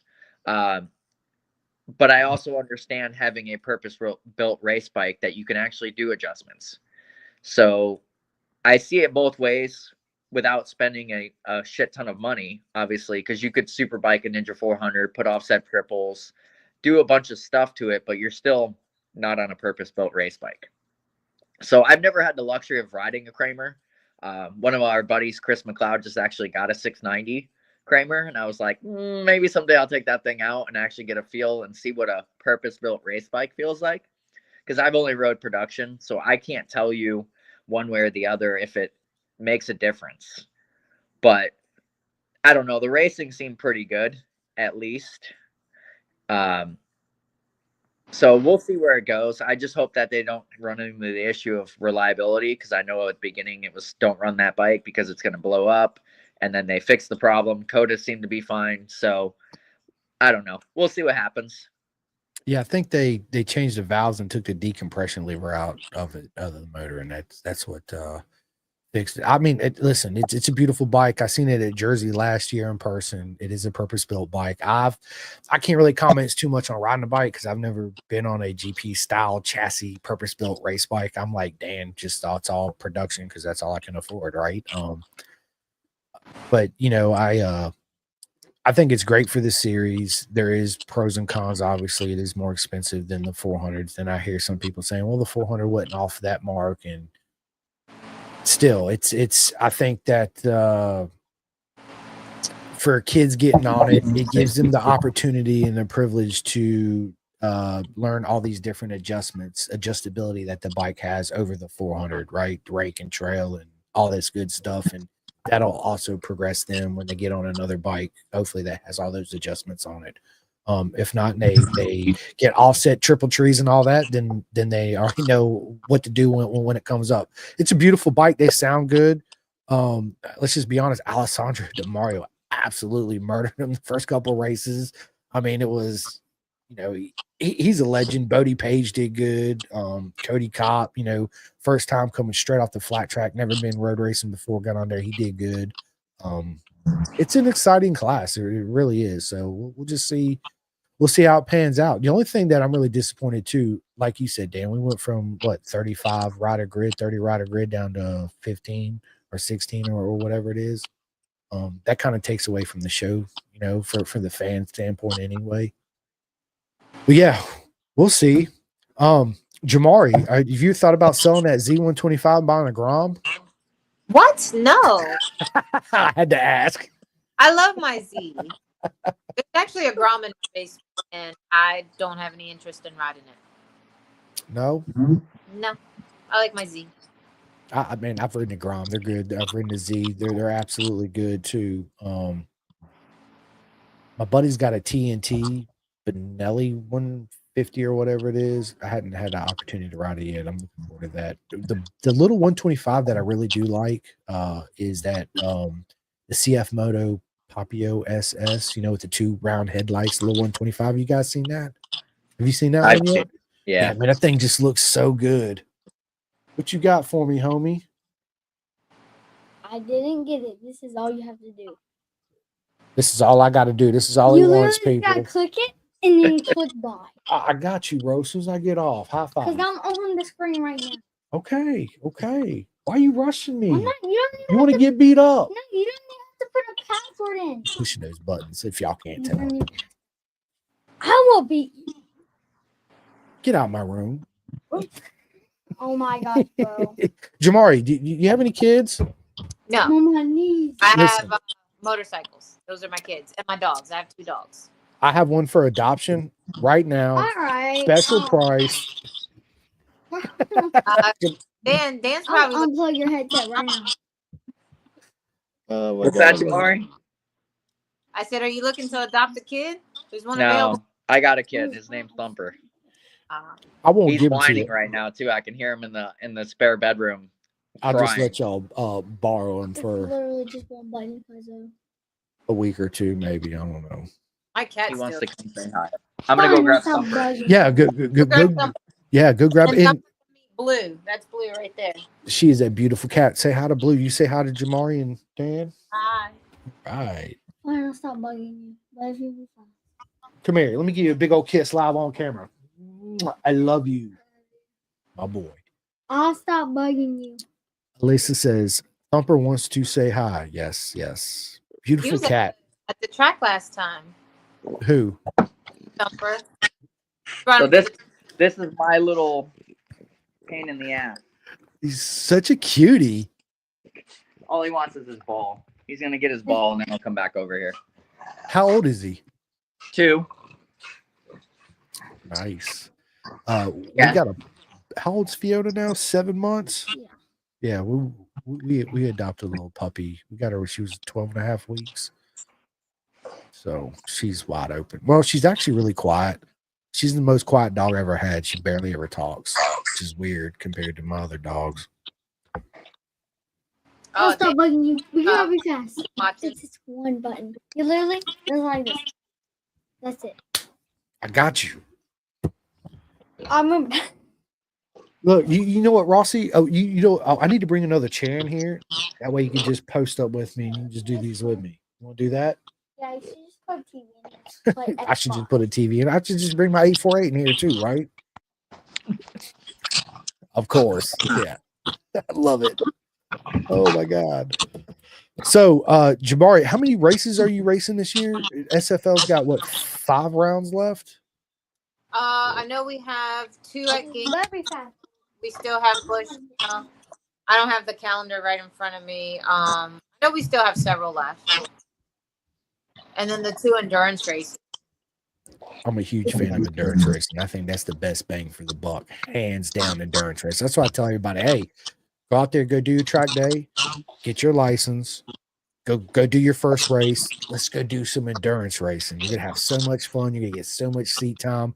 Plus, with me with endurance racing, it helped me a lot progress in my journey of riding because Dan rides completely different than me. He rides completely different than Jamari. We all weigh different. Our sizes are different. The way we like our clip-ons and the levers. So it's a happy medium. So you learn to go fast on a bike that's not specifically set up for you. You know, so you change your body position and the way you ride it and the way you approach things.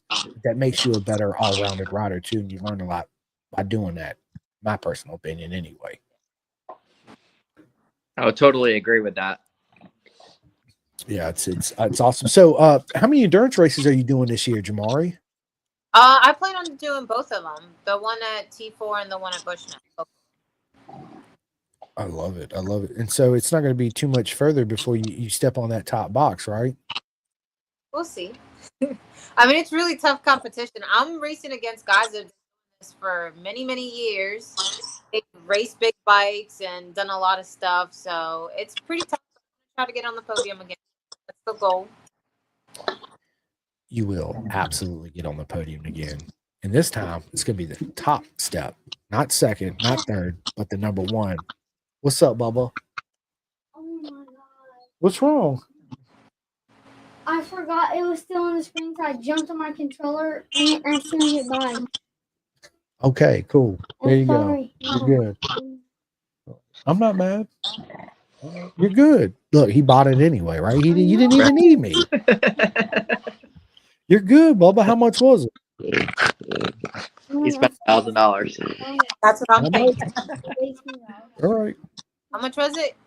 $18. Oh, okay. I thought he said 818. I was like, ooh. No, he said $818. Like, podcast has ended. Boom. I'm going to go kick some butt now. Dude, bro, you're good. Give me a high five. Okay. I love you too. You didn't do nothing wrong. I gave you permission. Okay, Bubba? You're good. Go play your game. I'll be done here shortly. Go have fun. So I'm going to come in and kick your butt when I get done. Yeah, if you guys can't tell.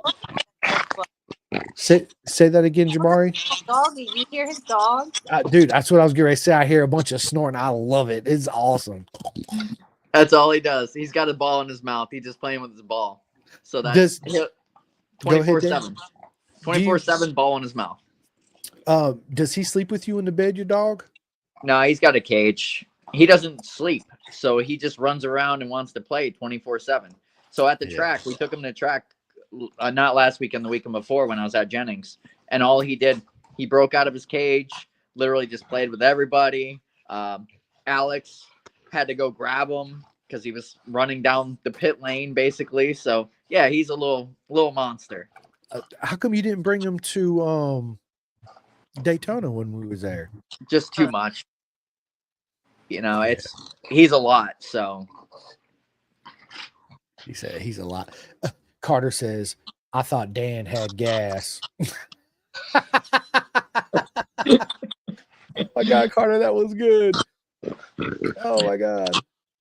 That's awesome. Dude, he's such a cutie. And he's what kind of dog? Is he mixed or is he a purebred? Nah, he's a Frenchie. He's a purebred. He's gorgeous. Yeah, what is he, about 20 pounds, 25 pounds? Yeah, give or take. Alexis says, Thumper the Houdini. Jamari, did you ever bring your cat to the track? Is she a cat track? Oh, no. I have 2 Aussies, and I don't bring them to the track because it's too hot for them. But I still have their crates in my van. I just put all my, racing stuff in there instead. Keep the dog, leave the dogs at home. Put all my racing stuff in the van. See ya. Yeah. Y'all have fun. Go ahead. My van's actually set up for dogs. I call it Dogmobile, but it's when they used to do agility. I can't do both racing and agility, so it's pretty much just carrying all my stuff for now. Yeah, I love it. I'm a huge animal person. I got 2 cats, 2 dogs. One of my cats getting ready to get kicked out permanently, though. She don't quit peeing in my house.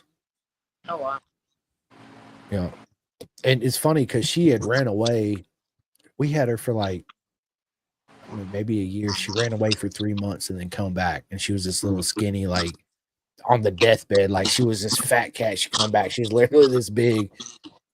Now she's fat again and she just wants to pee everywhere. So I'm going to kick her butt outside. Look who we got, dude. The legend, Mark 10. I'm late to the party. Question for the riders. What's on the horizon for the near future? Let's start with Jamari. What's on the horizon for you, Jamari? I just plan on, finishing the series out. Hopefully another podium and A win. Yeah, I'm going to try. Of course, it's always the goal. It is. And same question for you, Dan. What's on the horizon in the near future for you, brother, man? Well, maybe Mark 10 will let me ride his Purabond and, maybe do something with Arma on that thing. But no, he's back riding, which is great. So I seen he was at Roebling. He was at Jennings. So super happy to see him back on a bike and being able to ride again after his last crash. So who knows? Daytona for sure. Probably a couple track days in between just to kind of get back into the flow of things. But besides for that, nothing really crazy. Question for both of y'all. What are your future goals as far as racing goes? I just want to get more consistent and try to stay on the podium as much as possible. I mean, my first one felt great. Just hoping I can keep the same rhythm and get on the podium again. What about you, Dan? Well, if I ever get to do the 200 again, top 10, I finished 11th in 2018. So top 10's always been the goal. So, I think we could honestly do it. It's literally right there in our grasp. It's just, bad luck. If it wasn't for bad luck, I wouldn't have any luck. So, I think that's really the only goal I got. I already won the championship last year for the bike that I have now. No reason I won't win it again, considering I won by 14 seconds and was riding at turtle pace. So, yeah, I don't know. To be honest with you, on an endurance team, do some endurance races. I definitely enjoy endurance races, so it's one of them things. I'm always up in the air. If somebody hit me up and was like, "Hey, you want to ride this tomorrow?" Probably 99% do it. As long as the funds make sense and have the money to do it, it's definitely an option. 110%. Mark 10 says maybe Arma on the Beast Ducati Hybrid. There you go. That would be awesome. Kevin says Dan may have to ride my 959 in October. I don't want to ride that shit box.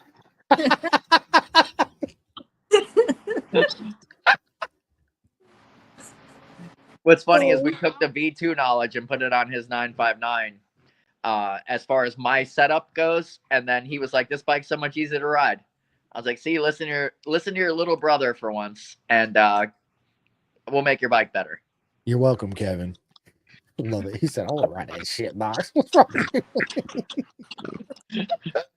I have not had I've had my first Ducati was a 748. Then I had a 996, which, man, I regret ever selling my 996. Then I got a 1098S, and then I got an 848. So, yeah, I'm obviously a fan of Ducati. I got a Ducati tattoo. So, I not only do I bleed red, I bleed Italian red, right? I'm a big fan of Aprilias, too. I love the Italian women, so to speak, we'll say. Nothing to me has ever sounded like a duck, especially I say full chat. Ducati at full chat is like, that is the sound of heaven right there. It sounds so good.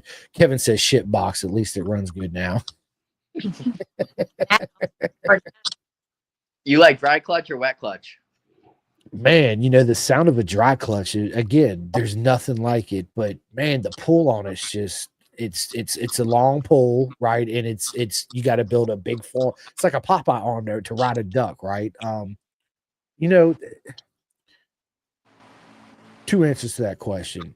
As far as if I have a Ducati solely just for track, dry clutch, 100%, because it's so easy to swap out. I don't have to soak it in oil and all this, right? If it's going to be a street bike, occasional track day bike, whatever, yeah, wet clutch. But if I was going to buy one, dry clutch all day, hands down. Man, it just sounds so good. It just that clack, clack, clack, clack, clack, clack, clack, clack. It's like, oh my god, it beats to my heart. My heart does it the same rhythm, right? It's yeah.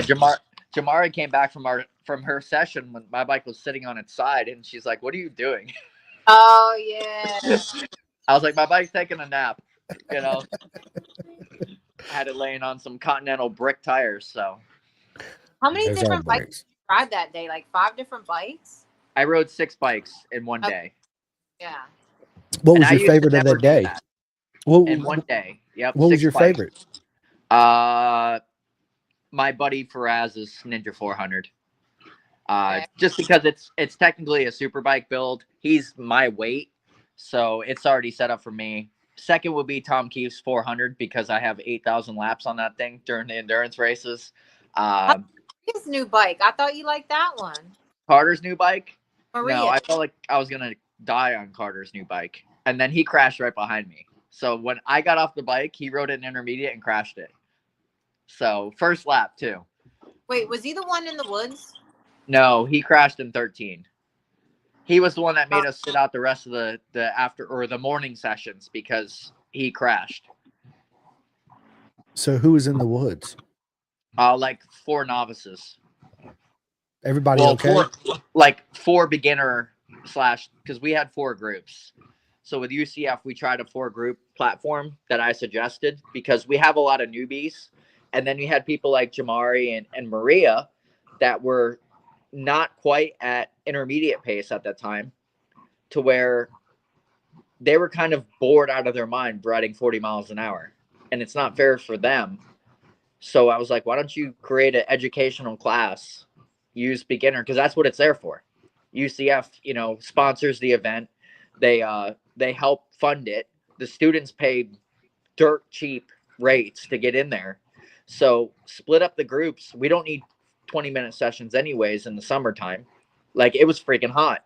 Like, I rode back-to-back sessions and I was dead. So I know how them guys are. You ride 20 minutes in 95-degree heat. You don't want to ride 20 minutes anyways. So we made 15-minute sessions, beginner group, which was for first timers, and then novice was for people that had been there a couple times but weren't ready for intermediate. And then we had intermediate and then advanced. So it's just split the day up more. You actually got better quality riding because you weren't passing people that shouldn't have been in that group. And again, it's a track day. It's supposed to be safe. So I'm a big fan of the 4 group setup just because there's a huge gap between novice and intermediate riders, no matter how you do it. And then you throw that novice guy into intermediate, and you may have that guy that's just borderline out of advance that's going 20 seconds a lap faster than them. So I know what it's like to pass somebody 20 seconds faster, and I've also been passed by people like Danny Eslick at Daytona or at Jennings when I was a 25 rider and they were doing 14s. And that was like I was standing still. So I don't want to put somebody in that predicament at a track day. And that's my theory on the whole track day situations, where I think 4 groups makes more sense if you have the capacity.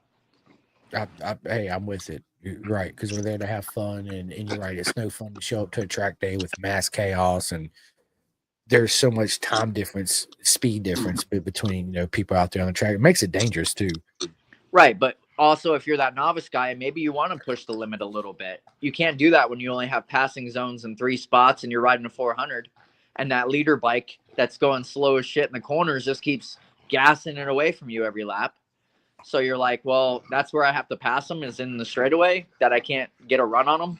So, and then you pit in and then you lose half your session because you're pitting in, and then you got to wait, and then you go out and then you get stuck behind somebody again. And you're like, well, I'm on a 400. I can't pass these guys. So it makes it a lot more difficult. Jamari knows. We've had this conversation. Yeah. She said, yeah, absolutely. Mark 10 says that Ducati 748 at Full Song sounds like a MotoGP bike. Man, they sound so good. Alyssa says dry clutch sounds like bolts in a blender.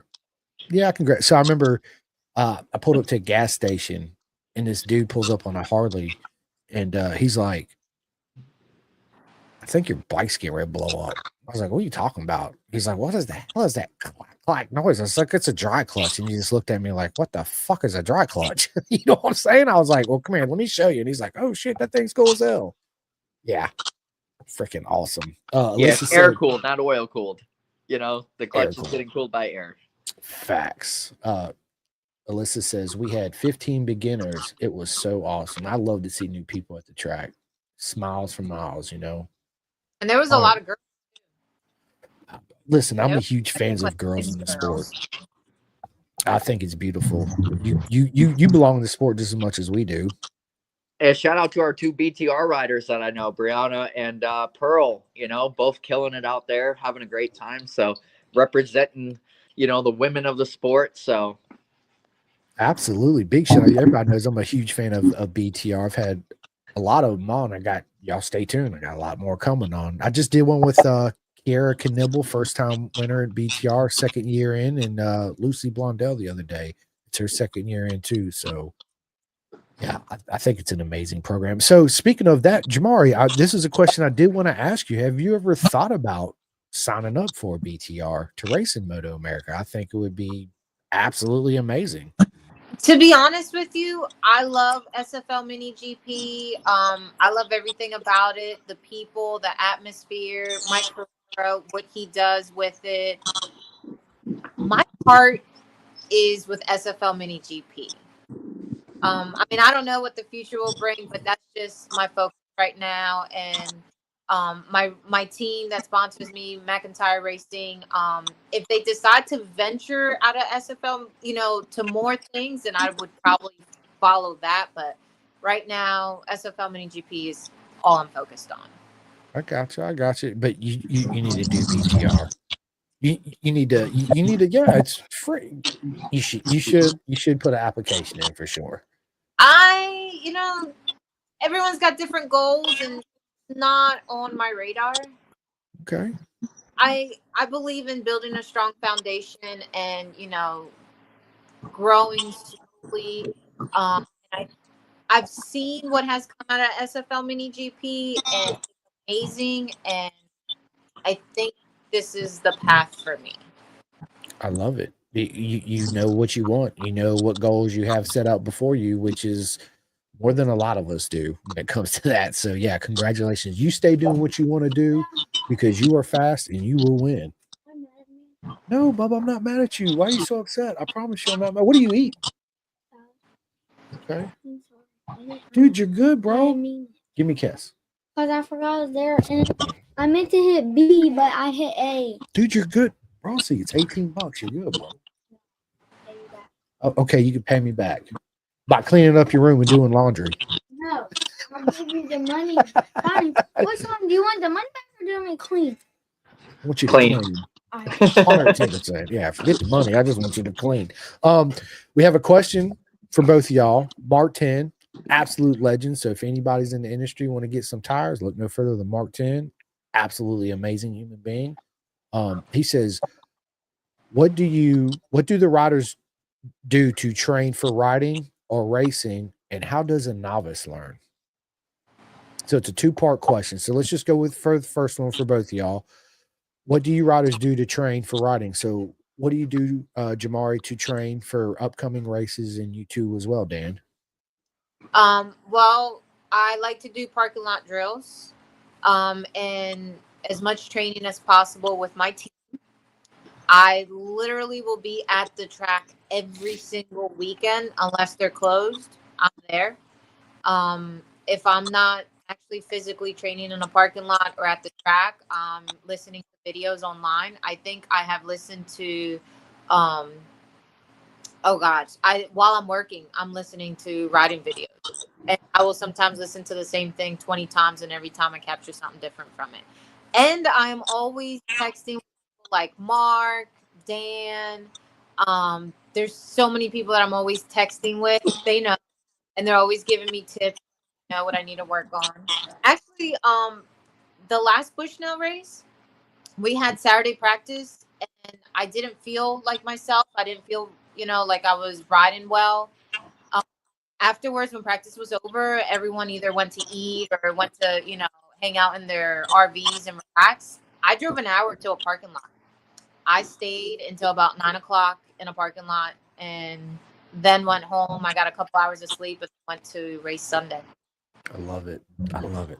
I absolutely love it. And Dan, for you, how do you train for riding? I absolutely do nothing but roller skate. So I go I knew you roller was gonna skating say that. 3 or 4 times a week now. Literally skate for 2.5 to 3 hours at some of the rinks. Heart rate's probably 140 to 160 the entire time. I work on my feet too, so I'm on my feet for 10 hours a day. So that is my training. I ride a bicycle sometimes. I do BMX as well when I feel like it.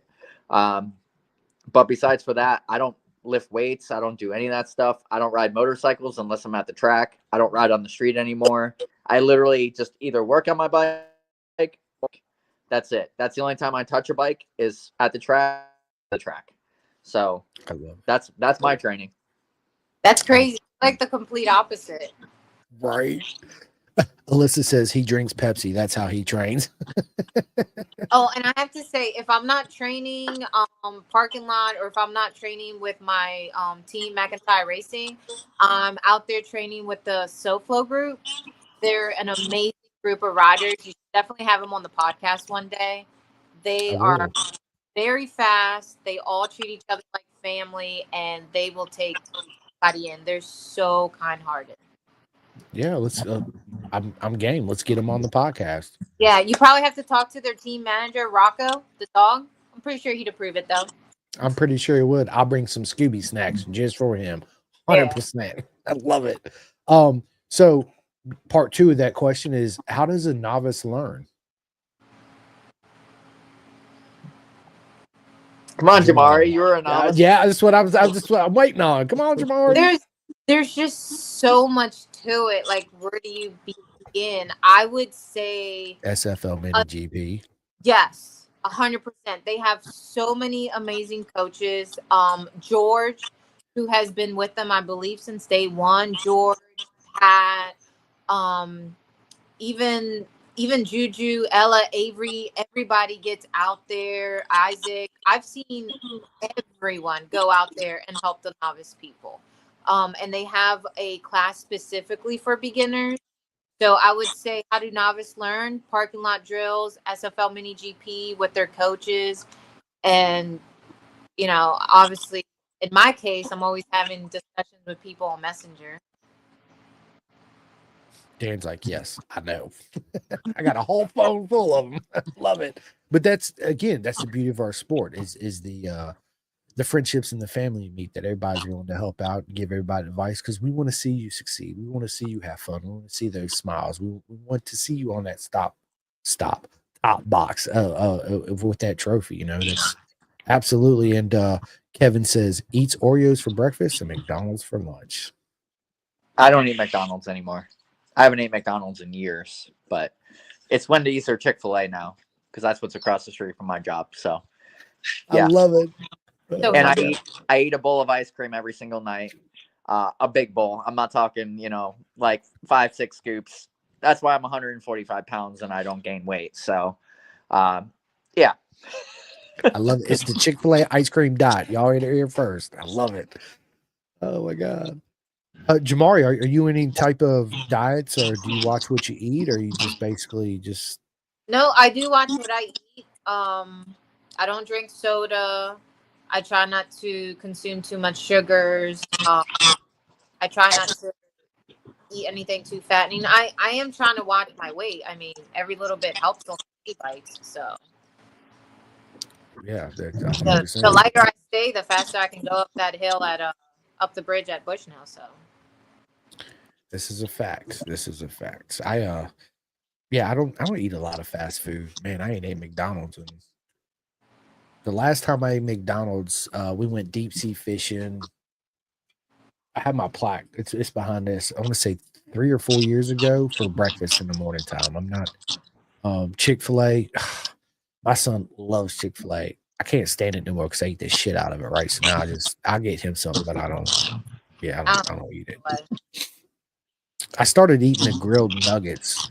If I do get Chick-fil-A, I like the grilled chicken nuggets on. So, but yeah, it's nobody can lie. Fast food is good. Let's just be honest, right? It's good. It's unhealthy. It's quick. It's easy. But I like to cook, so I cook at home. I make my own salad dressings and stuff like that. So, but when I hit Atlanta, yeah, I'll stop by somewhere and grab a bite to eat on the way there. Usually, that's really the only time I kind of splurge is road trips and stuff. But even then, honestly, I'm so bad at it that I'll stop and I'll buy like a bag of beef jerky, some carrots or something, and water, and hit the road and just snack on that. So absolutely. Well, listen, this has been a lot of fun. We're an hour and 42 minutes into this podcast already. Man, it goes by so fast. Look, I love the dog, and he's so cute. The freight train is back. He's done playing with his ball for a minute. Nope, he's going right back for it. See? I love it. Mark 10 actually said that let me go back up and find this. What did he say? He says he's still got his skates. What was that? Oh, I still have my I don't want to murder this word. Rydell. Yeah. He needs to come roller skating with me. He said he's going to come up to Orlando one night and come roller skating with me. So, you know, the only positive thing is he will get lapped more on the roller on the bike. So you might put little Pirellis on those roller skates. You'd be in trouble. Somebody actually said that because I wear Pirelli shirts and I wear like this shirt to skating some nights, and they're like, "You got Pirelli wheels on them things because they sure got a lot of grip. You got a lot of speed in them things." And I'm like, "That's a good idea. I should label them Pirelli, and you know, Mark should pay for that." Just kidding. I love it. I love it. Yeah, Mark, you should go out there and skate, man. I used to roller skate a lot. But when I was little, I haven't been roller skate. I took my son a couple years ago. Man, I busted my ass. I was like, man, I got this. I got out there, wasn't good. So it is a lot of fun, I will say. Kevin Spaulding, he says, Chris, how often do you ride at the track? Man, I have not, and I say this all the time, I haven't done a track day. It's been about 6-7 years. I need to get back out there. I bought a house, you know, all that good adulting that it goes along with it. But I needed a motor for my 848. I bought an RC51 instead of getting a motor for my 848. So now I got to save money and buy and get motor work done. But I do plan on actually selling my 848, and honestly, I want to give me a little 300, a little 400. That's what I love my want. Yeah, I'm a huge fan. You should buy the 500 because at least then you have a little bit more power, and it's the same chassis as the 400. Yeah. Well, I got to ride Carter. Thanks, Carter, for letting me ride at 500. But literally, it felt like the Superbike 400 without any work done to it. So if you beef that thing up, it'll probably feel more like my bike, and have 55, 60 horsepower, and still have a little bit of torque. So I think that's the perfect platform. To be honest with you, I think the 500 is going to actually be a real big thing. I could see that. He says you should come out to Jennings for a track weekend. I plan on coming down there. I'm gonna stay with Rick for the weekend. We're gonna do the whole SFL mini GP thing. I can't wait. When are you coming? I was supposed to come October last year before that big storm come through. I was gonna meet everybody at the Heron compound and spend the weekend. Yeah. And then the hurricane came. So I plan on doing it towards the end of the year, October maybe. I need to sit down with I need to sit down with Rick and plan it out. Just drive down there because I'm gonna bring Rossi with me. We're gonna come down there. We're gonna have a lot of fun. So yeah, I can't wait. But before I bought the house and adulting and all this stuff come through, man, I would do 2 track days a weekend. I mean, 2 track days a month if I could afford to do it, right? Yeah, I was always out there. If I wasn't riding myself, I'd be out there with some of my friends helping them out. Because it's no fun to go to a track day by yourself. It is, but it's always a lot more fun when you have a crew with you. If someone doesn't want to go with me, I'll go by myself and make friends while I'm there. Well, I mean, I will too. Honestly, too, I want to buy me like a little Grom or a little Z125 and do some little mini moto racing. That's really what I want to get into because it's cheap. It's a lot of fun. Parts ain't expensive, and you learn so much. So. Let's see. Yep, that's how it goes. Ninja 500 for the win, and it says the 500 class has 3 different manufacturers too: Aprilia, Kawasaki, and CF Moto. CF Moto is making a big wave here in America. 110% they are. So yeah, we'll see. Dan's doing all that moving around. What are you doing over there, Dan? I had to get his ball. He was tearing my couch up. Dude, That's yeah. funny. He kept going. Damn ball. Our puppy ate a hole in her couch, literally like this big. I could stick my fist through it. Little shithead. That's what I was trying to prevent. Bro, yeah. Dogs be tearing shit up. But again, man, I love dogs. They're awesome. So. Well, listen, this has been a lot of fun. I appreciate you two coming on the podcast. It's an absolute honor. I can't wait to sit down with both of you individuals so we can do a deep dive into the humble beginnings and the whole journey to where you are obviously now and what the future holds, which we kind of went over a little bit, but we get to sit down and do a whole, deep dive with the whole roller skating with you and how Jamari got into motorcycles. Even though you said a little bit, but the whole, journey and stories that go along with it.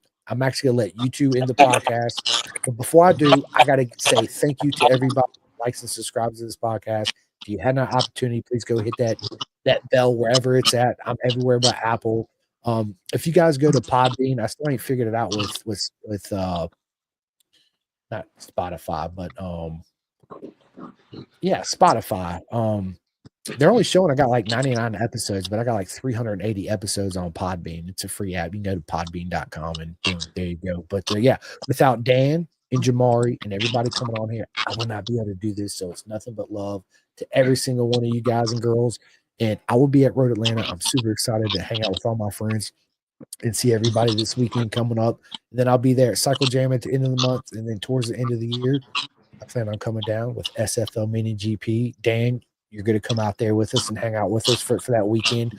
100% you got to come. And of course, Jamari, always excited to see you. And I still got your shirt, so I will send it to you in the mail.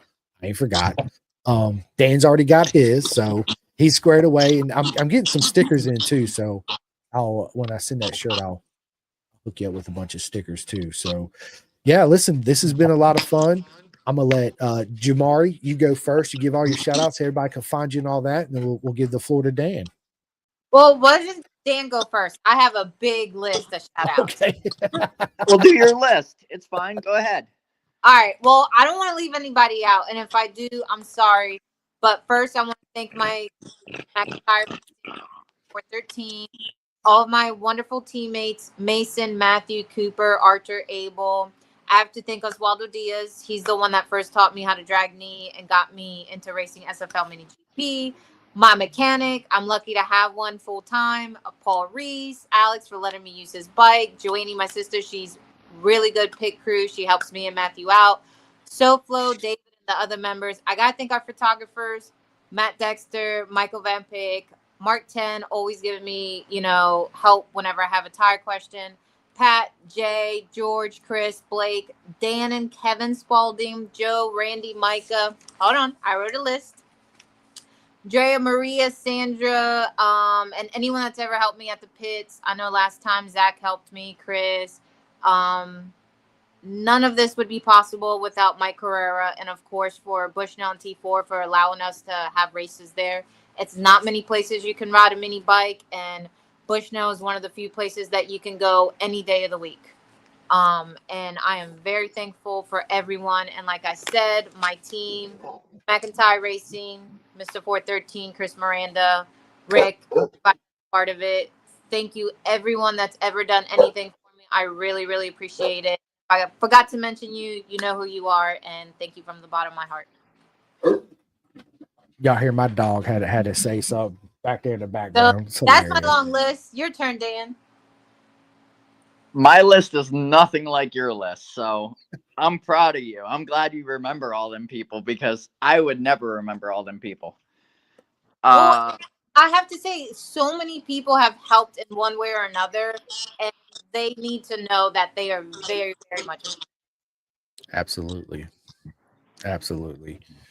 Dan, you're on deck, baby. All right. So mine's a lot shorter. So definitely Mark 10 Motorsports. They top of the list.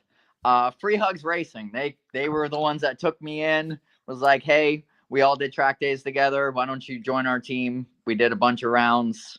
They did a bunch of rounds. I only do a few rounds, but shout out to all of them.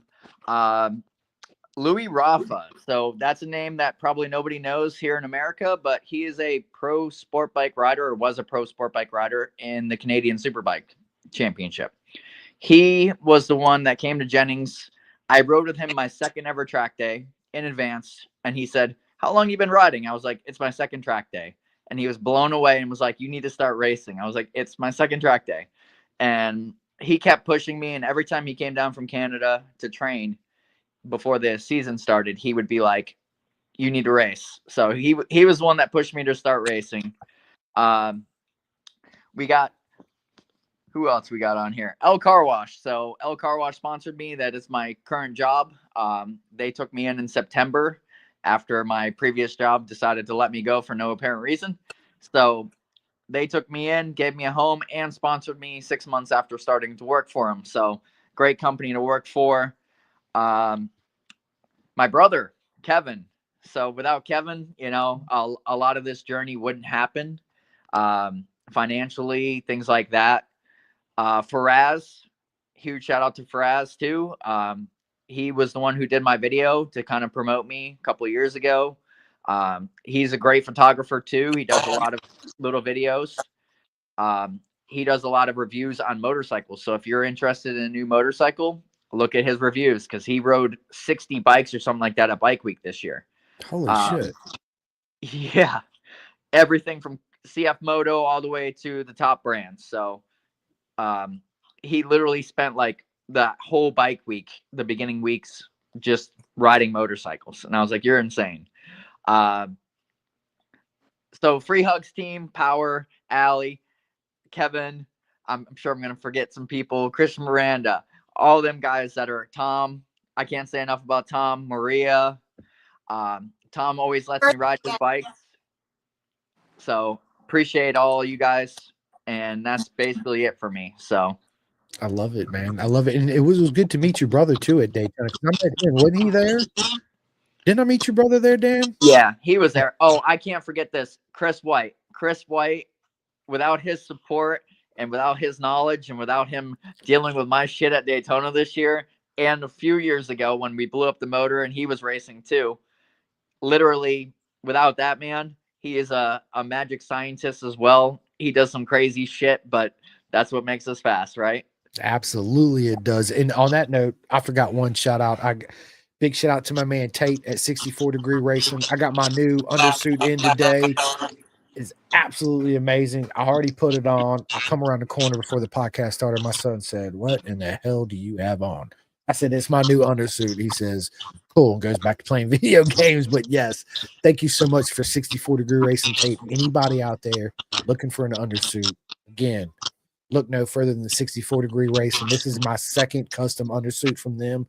And as you guys and girls know, man, I love 64 Degree Racing. It's absolutely amazing. His products are amazing. So, yeah. I do got one more. TST Industries, they've been supporting me since the beginning. So I just seen the hat too, and I was like, oh shit, I can't forget TST. They've given me parts, helped out, with my 4R when they first got theirs. And then also Central Florida Motorcycle Riders. So they allow me to come out and coach the day. UCF, so University of Central Florida, the Night Riders. Can't say enough about Carter. I'm sucks that he's graduating. So hopefully we can keep this thing going like we've been. So I'm excited for them guys as well. So they had 45 or 50 riders, again 15 new riders, brand new riders. So that's what we need. We need groups that are going to push the new riders and let's grow the sport. I love it, man. Yeah, I agree 110%. And man, I'm so looking forward to sitting down with both y'all individually. And it was an honor today to sit down with both of you. And again, thank you so much, Dan, for being a part of Pin to Gas. It's an absolute honor to have you on board, man. And I really mean it, dude. I can't stress it enough. Thank you so much for everything. Well, we appreciate everything you do for the sport and continue to, keep getting people on here and continue to grow it, and that's what we want to do. That's why I coach. That's why I enjoy coaching new riders. And, I want to see them grow and I want to see them race. And, I want to see people like Jamari finish on the podium. Get on that top box. She's already got one back there in the background, but we need that number one up there, girl. And it's coming this year. 110%. Huh? So I'm going to try. No, you're going to do. You're going to do. And as you said, big shout out to TST Industries. Bart, he's absolutely amazing. Actually, everybody's there. I met everybody. Well, not everybody, but I met a lot of them at Daytona because they were over there with my buddies at Carnes Performance, Levy and Elisa and Isaac. Yeah. So, yeah, absolutely amazing. Well, listen, it's been an absolute honor to have you two on. I had so much fun. I cannot wait to sit down and hear your individual journeys and stories. Us three are definitely going to sit back down and do this again 110%. Maybe we can get your brother in on here too so he can talk some shit there, Dan. Yeah, he talks shit, but he knows his little brother is still faster than him on half the bike. So, oh my God, I love it. Well, this has been an honor. This is my last podcast for the week. I will see everybody at Atlanta. I plan on doing some live podcasts there with this new mic I got. I can actually plug it in my cell phone and boom, now I can go live at the track. So you guys stay tuned and yeah, we'll see you soon. Is there anything, Jamar, you want to say before we get off here, Dan? Thank you, Dan, for everything you've done in SFLMiniGP, and thank you, Chris, for having me. Thank you for coming on, Jamari. Thanks for having us. Listen, the honor's all mine. You guys, y'all always have a spot on Pin to Gas. All my friends that's ever been on here and everybody that's coming on, you always have a spot. 110%. Until I take my last breath and it's done, then there's no more spots. But until then, you're always welcome on the show, everybody. Kevin Spaulding, thank you, Chris. And yes, he is faster for sure. Kevin, it was an honor to meet you. I can't wait to meet you again. And yeah, listen, the honor's all mine because without you guys are the superstars. Without you coming on here, I wouldn't be doing this. So thank you. It's an absolute honor. And yeah, see you soon. Dan, are you sure you're not coming out to Road Atlanta this weekend? I got to work. Boo. Jamar, you're not coming either? No, anytime off that I have to dedicate it to SFLMiniGP. So You're good. You're good. I'm just giving y'all a hard time. I'm just looking forward to seeing you guys again in real life. Well, you, Jamar, I haven't met you yet. I don't know where you was. I couldn't find you. So Oh, but my best friend is getting married this weekend, Bobby. So I just want to say congratulations to her. Congratulations on your marriage. And again, one more time, happy birthday to Maria Marie. Cotton.